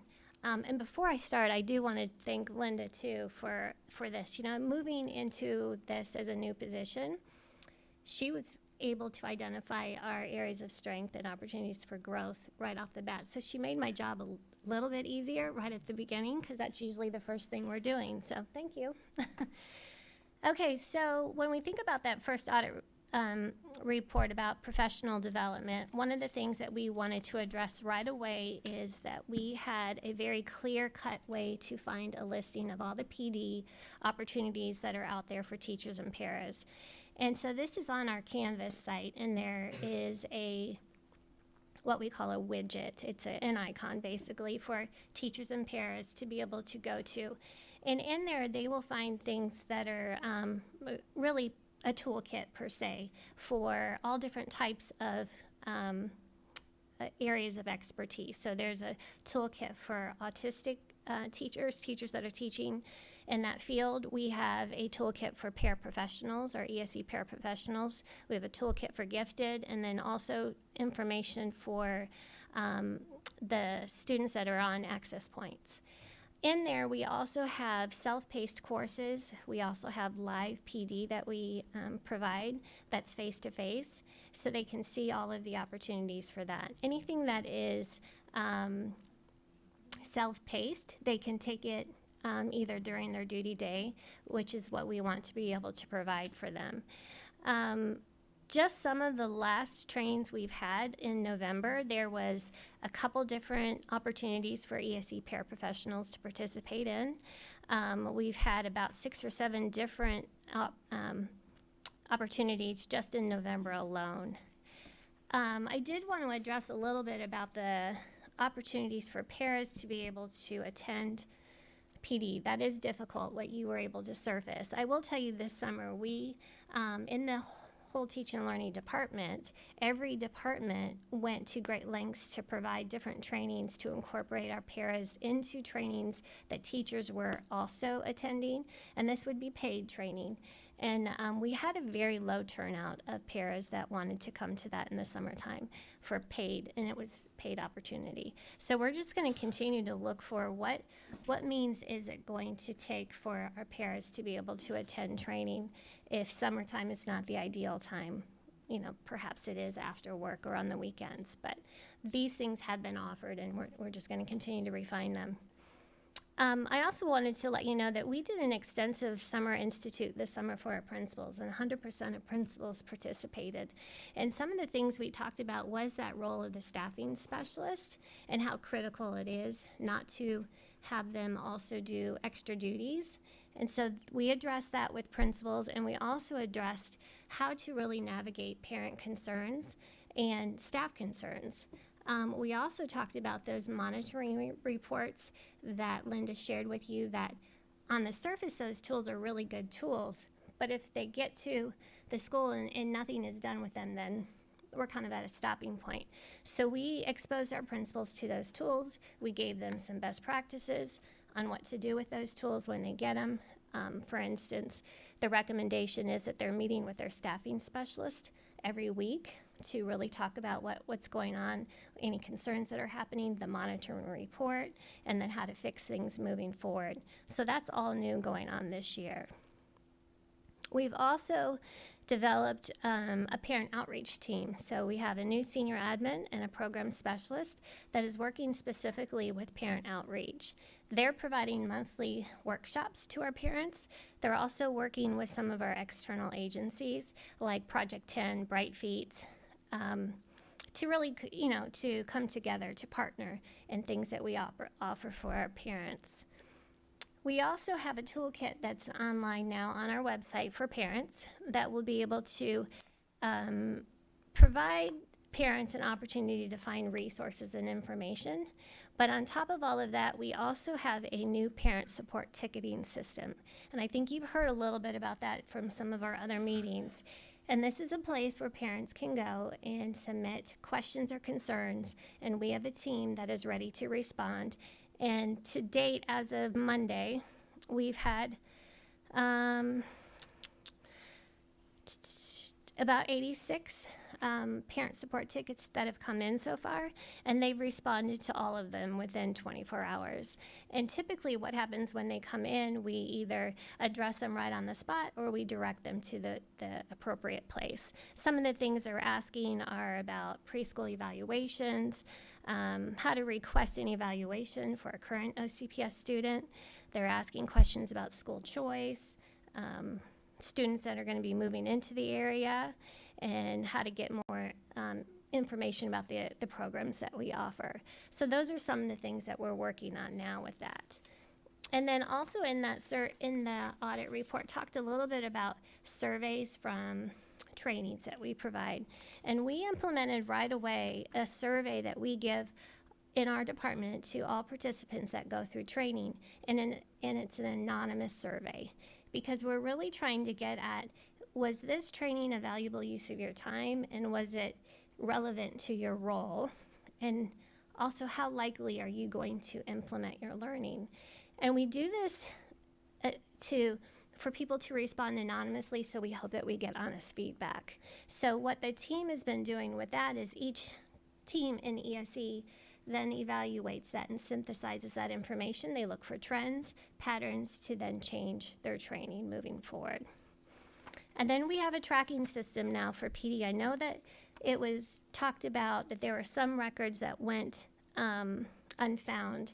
Typically, though, what happens is when somebody attends a training, they track it through PD points as well. So we have just tightened up that system to make sure that we have sign-in sheets. We know what type of training it was. We know who attended. We know when it was.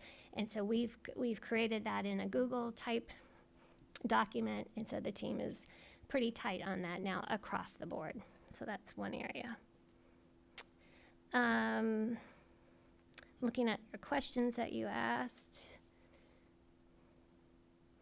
I think you guys had a question about certification when it came to paras, and certified ESE paras. That's part of the hiring process. They have to have a specific level of experience or education, and that's what would consider them to be a certified para. And then we do have a specific training for a severely handicapped para that they have to go through. Do you want me to pause there or keep going? All right. Audit 2.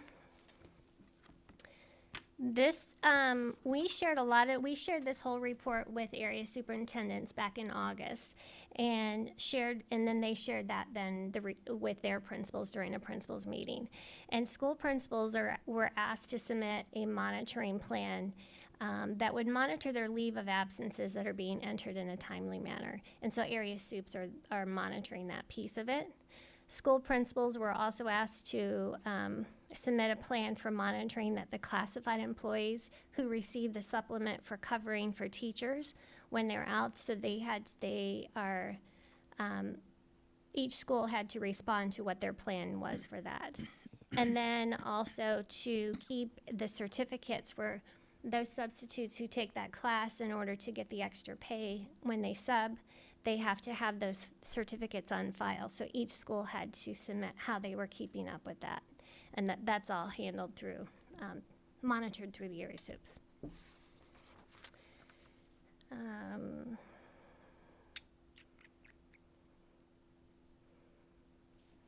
Then for audit number 3, this one I had mentioned already about the parent outreach team. They also looked at our website to redesign it so that it was really parent friendly in order to make sure we could address our parents' concerns right away and that they didn't feel like they needed to jump right to the state to submit their concern. The ultimate goal for us is to address every single concern or question so that we can resolve it timely. Instead of having it to go through several different levels, we want to be able to address it right away. So that's where that ticketing system comes in. So hopefully we can, if they're not getting any solutions at the school level, we can intervene and help facilitate that support. The redundancy in paperwork, we are actually going to be convening as kind of a small task force to really evaluate and make recommendations to that. We need to really to determine what is a state requirement and what is a district requirement, and then make decisions from there. One of the processes that we are looking at is that digital signature process, so that is helping. Then when it comes to the school staffing specialist, a piece that we talked a lot about in our Principal Institute this summer was their role and how much extra work they have. But we also then put it into writing into a deputy's newsletter memo that really advised principals to eliminate all the extra duties of their staffing specialist.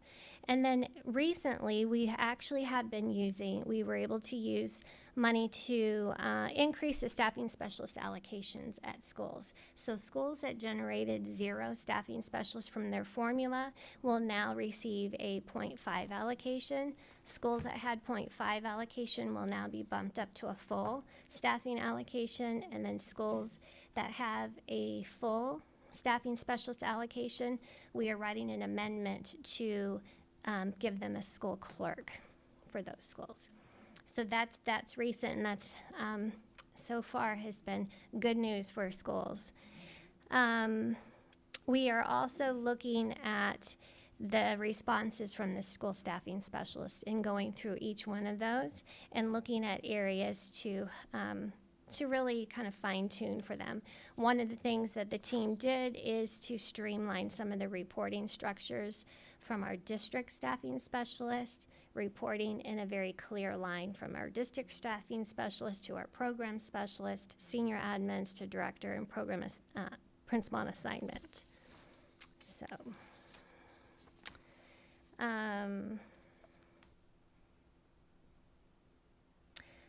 I did want to mention that school staffing specialists and teachers work collaboratively to write the IEP. But, I think Linda answered that perfectly on the collaboration of that process. Teachers are given extra time to help write IEPs. And I really need to look at the contract because it's been a while since I've been at the school. But I think 4 days a year up to 4 days a year to help give them release time so that they can write their IEPs and write really quality IEPs. I think there was another question about the state complaints. What happens then when there are findings? And I think, again, Linda answered that. We are given corrective action that we then have to put in place, and it might be providing extra services to students that we owe. It could be that we have to put a training program in place that specifically addresses whatever the issue was, and then a monitoring system in place to address that as well. And then I briefly came up from Chair Jacobs about the restraints, and I while that's not really part of the audit, I do want to share with you that the team is working diligently on that. They are monitoring the use of restraints daily. Schools that have more than 2 restraints within a 30-day period are notified by email from our directors, and then we put our crisis response team in place to look at what's happening, what can we do to start, do we need to address the behavior plan, all kinds of things like that. But I do want you to know that the numbers are going down.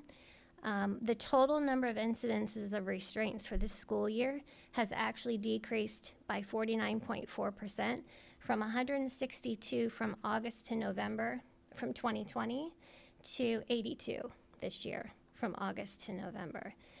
So while it's not zero, and we still have work to do, we are seeing an intense focus on that and making sure that we are providing the training that we need so that students are being successful in the classroom and not feeling, being able to address their need before a restraint has to happen.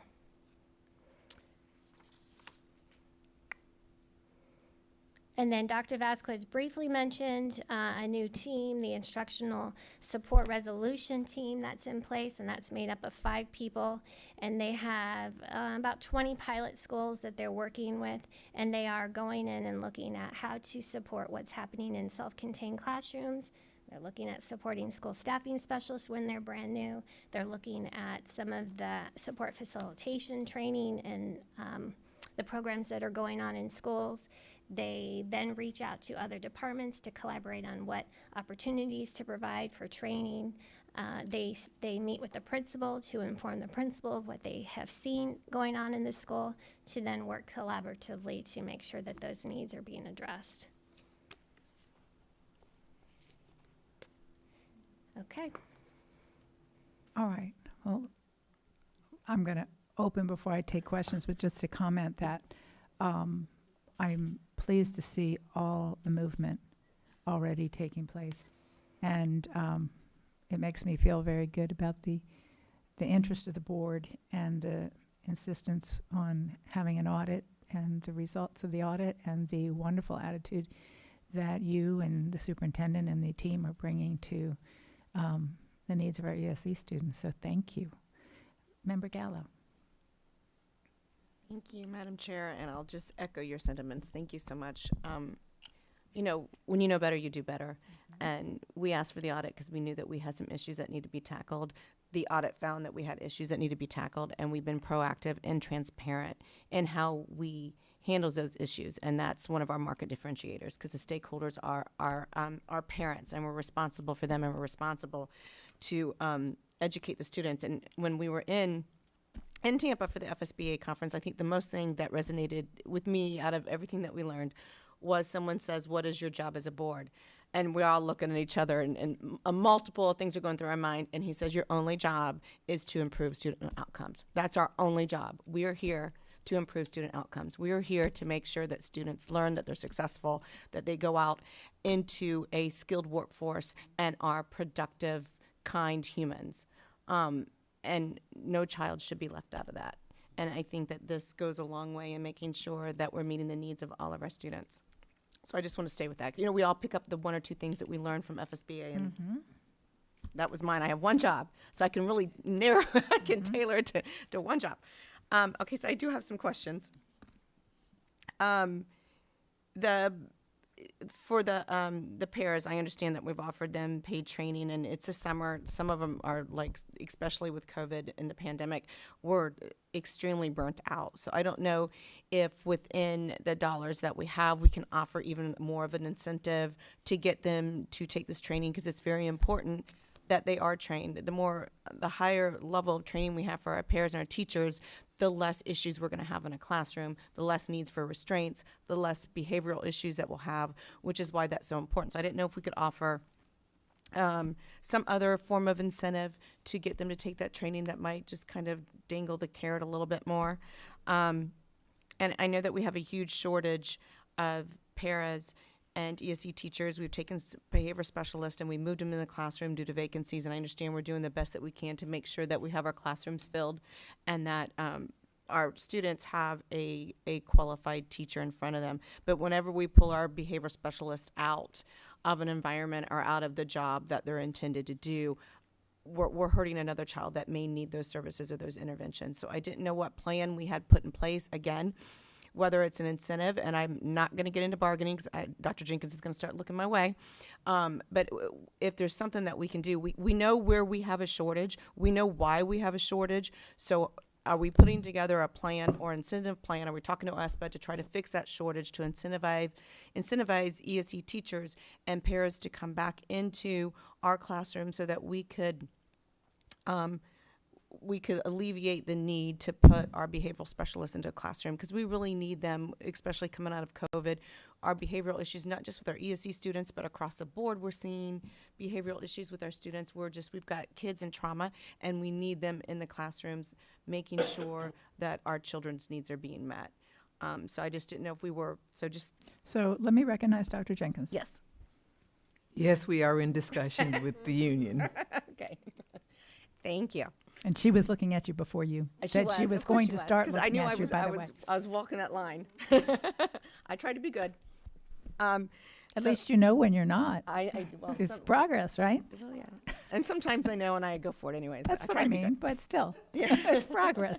Yeah. Then my other thing is, excuse me, I'm just looking at my notes. Hang on, let me move back a page. So I addressed the teacher para shortage. The high complaint rate, I'm hoping that with the processes we put in place with the ticket system, with the ability for our leaders to be trained on how to look at that monitoring system, that they'll employ the necessary components needed so that it won't rise to the district level. So I'm hoping by the end of this year, based on the processes in place, we should see a decline in our complaint rate, not only to the district, but to the state of Florida. And we should already be seeing it, right? We're 6 months in. So are we seeing like a lower complaint rate? Are we seeing any of the results of that training? So I just want to remind you, it's a parent's right to be able to file a state complaint. No, Okay, of course. so it's more for us, we want to be able to look at, can we resolve it at the local level first? So that's really where our efforts are on right now, is to really make sure that we fine tune everything so that there isn't a reason to file, for one. But the second part of that really is to look at how can we resolve it? If we did have a misstep at a school, what can we do to resolve it at the local level? And then the state complaint could get dismissed. It doesn't mean it goes away, because it's still filed and counts. But what we want to be able to do is resolve it. Right, and then that is the most important thing. We want the issue to be resolved and the students' needs to be met. But I guess my point is if we do resolve it locally, it will be withdrawn or it won't be filed in the first place, in parents that I've spoken to, they went to the state because they felt like that was their last resort because they didn't get the support they needed here. So my thought is, if they're getting the support based on the accommodations or the changes that we've made, then we should see. I mean, our goal is really to reduce state complaints, is it not? Or is that Well, not? our Is not? Is that goal- not the goal? Our goal is to make sure our students are just getting everything that they need. If a parent can file a state complaint and there could be no findings, we could come out that way, or we could have resolved it ourselves. But it then still counts. The state doesn't erase that. It's still, our numbers could still be way high, but if we resolved it, that's what we want to concentrate on. Are we doing our part to address that? And our goal, obviously. I'm sorry, Madam Chair. Dr. Jenkins? So another way of stating it, Member Gallo, because I think you're really on to the same issue. We want to make sure we are meeting students' needs here locally and that parents' concerns are taken care of expeditiously so that there is no need to Yes. file a state-level complaint. That is our goal, absolutely. Okay. And I will tell you as well, any indication in the past or any encouragement in the past that may have been in the community that says, file a state complaint, that's the only way you get results, we have to counter that. We do need to counter that, absolutely. Okay, And, perfect. and to your question about how quickly we can have results, I think given, although you say it's a high number, it's still a relatively small number. So if we tried to monitor this on a weekly or monthly basis, it would be meaningless. What my suggestion would be at the end of the school year, let's see where we are from today to the end of the school year compared to the same period before us, and hope that we see some measurable change in the number of complaints that are filed and the number of complaints that are sustained. Because to Dr. Jenkins' point, there is an active, I think, group of people that want complaints filed. The real test is whether those complaints are sustained, and then if they are, how quickly we resolve them. But if we succeed in Dr. Jenkins' goal, we will head off those complaints. And that's what Ms. Abby and Dr. Vasquez, Dr. Abby, Dr. Vasquez.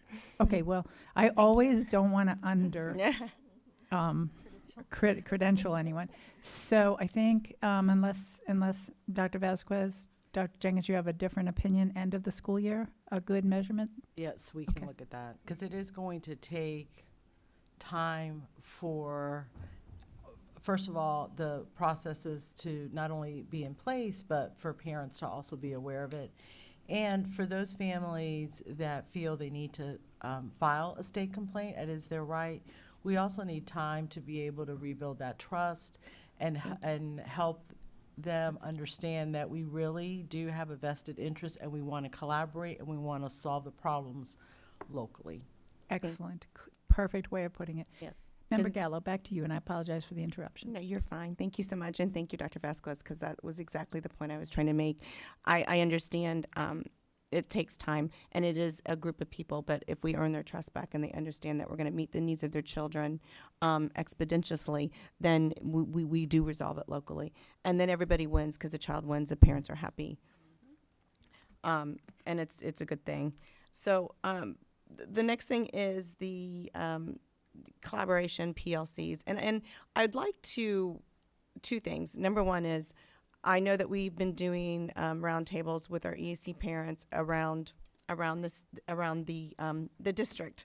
One of the things that I saw bubble up, or I heard bubble up, and I've even spoken to Dr. Jenkins about this, and I think possibly Dr. Vasquez, was the lack of collaboration amongst the EAC parents, because they are so busy. Some of them don't have planning time. We have a shortage, and they're good teachers that are doing the best job that they can to meet the needs of their students. And we also know that collaboration is the number one tool that teachers have to share best practices, to be innovative, to do all the things that's in our strategic plan. So what is our goal, or what is our plan to make sure that we can incorporate PLCs with our EC teachers, make sure that they have the same type of time for collaboration that our other teachers do? So we do have embedded in our school system and at our schools how important and valuable the PLCs are. There has been a concerted effort this year to really include the ESC teachers if they are in a resource position, in the PLCs with the content area teachers that they work with, as well as in some schools, if there are multiple units, to be able to have them collaborate. It is difficult because the ESC teachers are pulled out for the IEP meetings, as well as if there is any meeting involving the student at MTSS. And so we will look at the surveys in greater detail, especially from the staffing specialists. And they had some good ideas about how we could improve the collaboration and the time where the ESC teachers are doing more than just meeting. And so we hope to be able to take some of the ideas from them and put them into place. But it is a matter of time. And we, in certain schools, only have one day where they can, come and plan. It's voluntary any of the other days of the week. And so we are juggling the time that they are pulled out for the ESC meeting, time that they might be meeting with the staffing specialist if they're looking at strategies for the IEP, if they're looking at data, and then the contract language. So I think Susan also mentioned that we are going to be doing roundtables with our ESC teachers, and that's certainly one question that we can have area superintendents ask is, how can we increase the collaboration time at your school? And when we do the roundtables with the ESC teachers, how do we choose which ESC teachers participate? Well, we changed the parent ESC roundtables this year as far as our communication. We will do the same thing. We will open that up at the learning community level for all ESC teachers within, if they do it by level or if they do it by cluster schools. So they will all have the opportunity to participate. Some will be virtual and some will be face-to-face. Thank you. And then my only other thing that I want to bring up, and I don't want to hog any more of the time, is I know that we're doing on-site visits, and I spoke to Dr. Jenkins about this as well. It would be really beneficial if those site visits were unannounced. If we could bring personnel to the school unannounced, where they're just kind of popping into ESC classrooms to see what's going on in a normal day. One of the things that I've heard from some teachers is it's announced. So, they're the teacher, everybody knows when they're coming.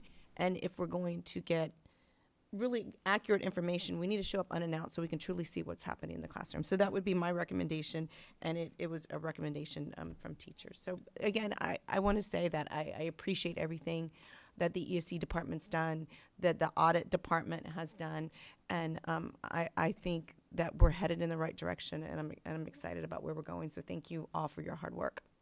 Madam Chair.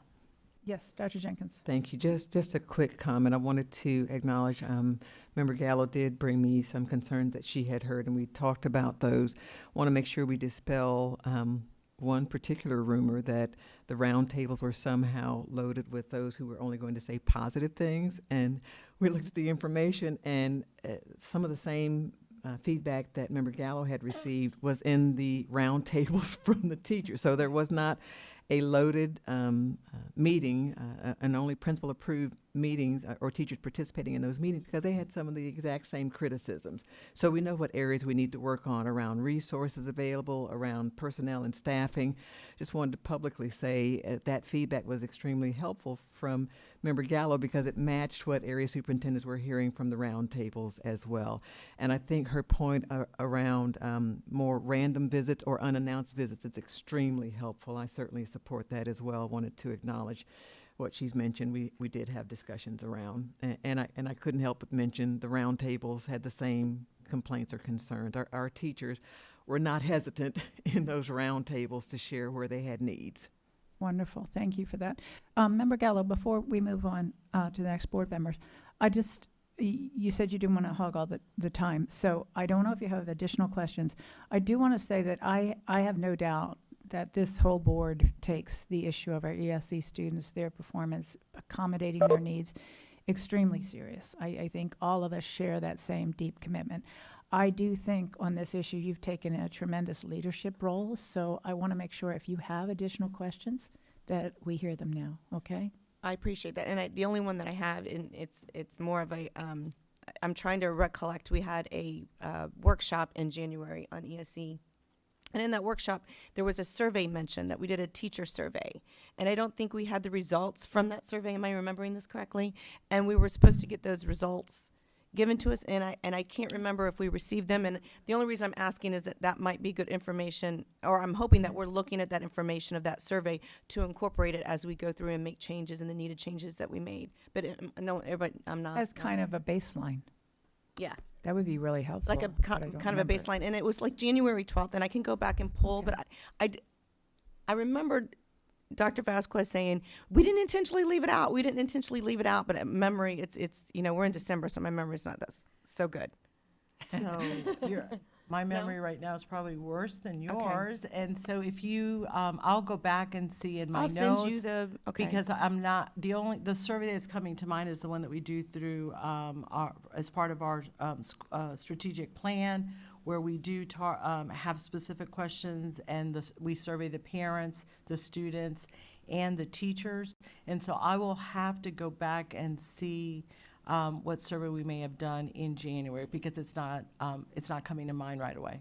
Okay, and I'll look at the presentation again, but I was thinking about that when we were talking about surveying teachers and we were talking about the round tables. I'm thinking, I remember us talking about a survey that happened in January that, as the chair mentioned, might be a good baseline, and the survey would have happened probably the year before because the presentation happened in January. Was it in regards to the ESSER dollars that we may have been using for CARES? That's the only one that rings a bell right now. Maybe. Let's let's I go will- back over the yes. record. My memory doesn't exist on that. Thank you. But I'm Thank you, anxious Madam to see, but I bet yours is, you're remembering something that will be valuable to us. I have no doubt about that. Member Cobert.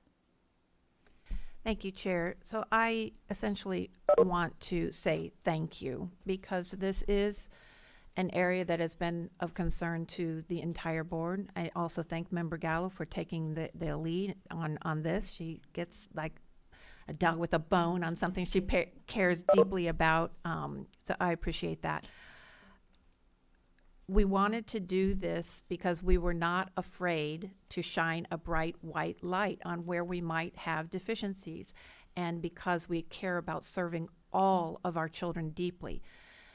Ms. Lindsay's efforts, I think, were a wonderful part of that. And I made a whole page of notes on your response to the findings of the audit, to where we might have deficiencies or opportunities. And it was really impressive to me, because as an organization, we do pride ourselves on being an organization of continuous improvement, where we know we need to do better, we can do better. And I can see from your responses already and what the plans you have moving forward, this is just the beginning, that you are placing an intense focus on solving these problems and doing better. So I wanted to say thank you. And I want you to know that in Dr. Jenkins, Dr. Vasquez, and Ms. Abby, I have so much confidence that you're going to get us where we need to be. And I am really, really hoping that our parents can see that this district is dedicated to these students and to doing better. So you have my full confidence and trust. And I just want to say thank you for that. Thank you, Member Cobert. Vice Chair. Thank you, Chair. So I completely agree with everything you just said. Shocking. I know. I have a few notes here. First of all, I totally agree that I think the changes that have been made in the department, I think the intense focus on the findings from the audit, but not just that, just discussions from the board, things you've already done and changed and put into place, I think is just phenomenal.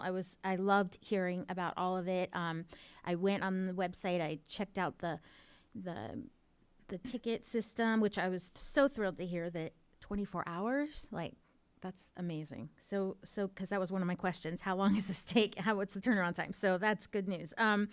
The parent toolbox is wonderful. I love that. I love that you can click on resources and videos and, see that. I hope we will definitely be getting more videos, I'm assuming, on there soon. That'll be great. The parent outreach team, I love that.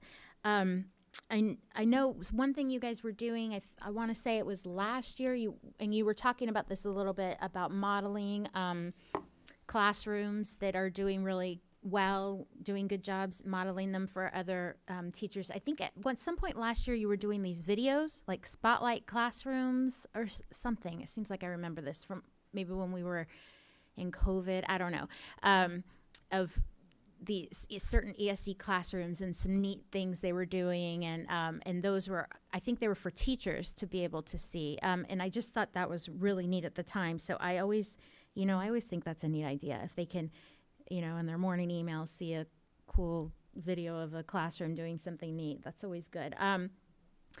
I think that the importance of this is just, as we've all mentioned, is so huge, but I think also, as we've seen in years past and as we are seeing now, and especially now after this pandemic,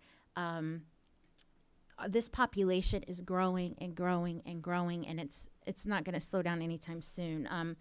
We have got kids with significant needs that are, and I think we do a good job of trying to identify them and get them the help they need, but I think that I think it's far more widespread than we can even wrap our heads around. I think there's a lot of children that need things that we haven't even identified yet. So my question is kind of what trainings are we providing for, or what required trainings are there for general ed teachers? I just don't know offhand. I know that I don't know if they're required to do like the gifted training. I know that a lot of them do the gifted endorsement training, but what kind of training is there for just general ed teachers for ESE, working with ESE kids in their classroom? Because so many of the kids in the regular classroom have issues that need a little extra help. So I'm just wondering about that. Well, I'm not sure that there's anything specific that's required of teachers for training, but for instance, we have trainings on how to work on a BIP, a behavior intervention plan, also how to take data for that. We have training on reinforcements, on how to give reinforcements to students, positive reinforcements, verbal de-escalation type strategies. We have a whole training that is on just graphing progress of students and collecting that data to then help inform the IP team when making decisions for setting goals. We have training for FSAA performance task. So there's an abundance amount of training, but none of it is required. Okay. And I didn't know if there was or not. I'm thinking that, it's really challenging, and I'm not trying to pile on more training for teachers, because I know that they're probably listening going, but it's really challenging sometimes as a general education teacher when you've got gifted EPs, like 3 or 4 gifted EPs over here and 4 IEPs over here, and you've got English language learners and over there, and you're trying to manage all their paperwork and make sure you're doing everything right, and then teach your content and your regular lessons. So I just, any support as well for the general education teachers, I think, is so important, as we've been talking about the training for our ESE students, because many of these ESE students are in the general ed classroom. One last thing. How are we getting the word out about all of these great resources? Because I know I was talking to a grandparent, came up to me and told me her granddaughter was a new ESC teacher and she was really struggling. And I said, oh my gosh, she's got to reach out to the district, has such great support. Because I've heard from other teachers when they needed help, they've reached out to the district ESC, and you guys have been great with supporting. But her granddaughter had no idea that there was all this support. So how are we getting the word out to not only our teachers that there's this support, but our families that all of this is available for them? So for teachers, we advertise everything through our Deputy Superintendent's newsletter. We also have groups, teacher groups that we can email directly. I know that we have email boxes set up for our mentor teachers so that PLD will send out email notifications to them with different offerings. So it's either through email, Deputy Superintendent's newsletter, schools have the information from principals that we'll then share. As far as parents, one of the things we did, we just finished up all the parent focus groups, or the parent roundtables, the parent roundtable meetings. We had 23 of them across the learning communities. And in just about every single one, we navigated through the website to show them the parent support ticket system as well as the toolkit so that they could see where they have areas to go, where they can go to find resources. And I did want to just, my team is giving me some information, so thank you. There is some recertification requirements for teachers to have to get points when they recertify, and so they do have to obtain so many hours of ESE content in order to recertify. Yeah, it's the UDL, Universal Design for Learning, and administrators are also are required to take it, and they revise it. It's kind of a self-paced class, and it has a lot of resources and techniques for teachers to be able to then take back into their classrooms. All right, thank you, Vice Chair. I believe that's all the comments and questions the board has. Thank you again. Ms. Abby, Dr. Vasquez, Ms. Lindsay, for getting the ball rolling for us here, and Dr. Jenkins and the team. Look forward to continued improvement here in Orange County Public Schools. Thank you. All right, with that, our meeting is now adjourned. We do have a celebratory cake in the back room here to celebrate a birthday coming up at the end of the week. If Member Felder wants to sing happy birthday, or let's see, or Member or Vice Chair. Yeah. Oh my God. Oh, singing now? Go for it, yes. While we have an audience, yes. Happy birthday to ya. Happy birthday to ya. Happy birthday to ya. Happy birthday, Bridge. Happy birthday. Happy birthday. Happy birthday, Pammy. Happy birthday to ya. And mine is on the 22nd.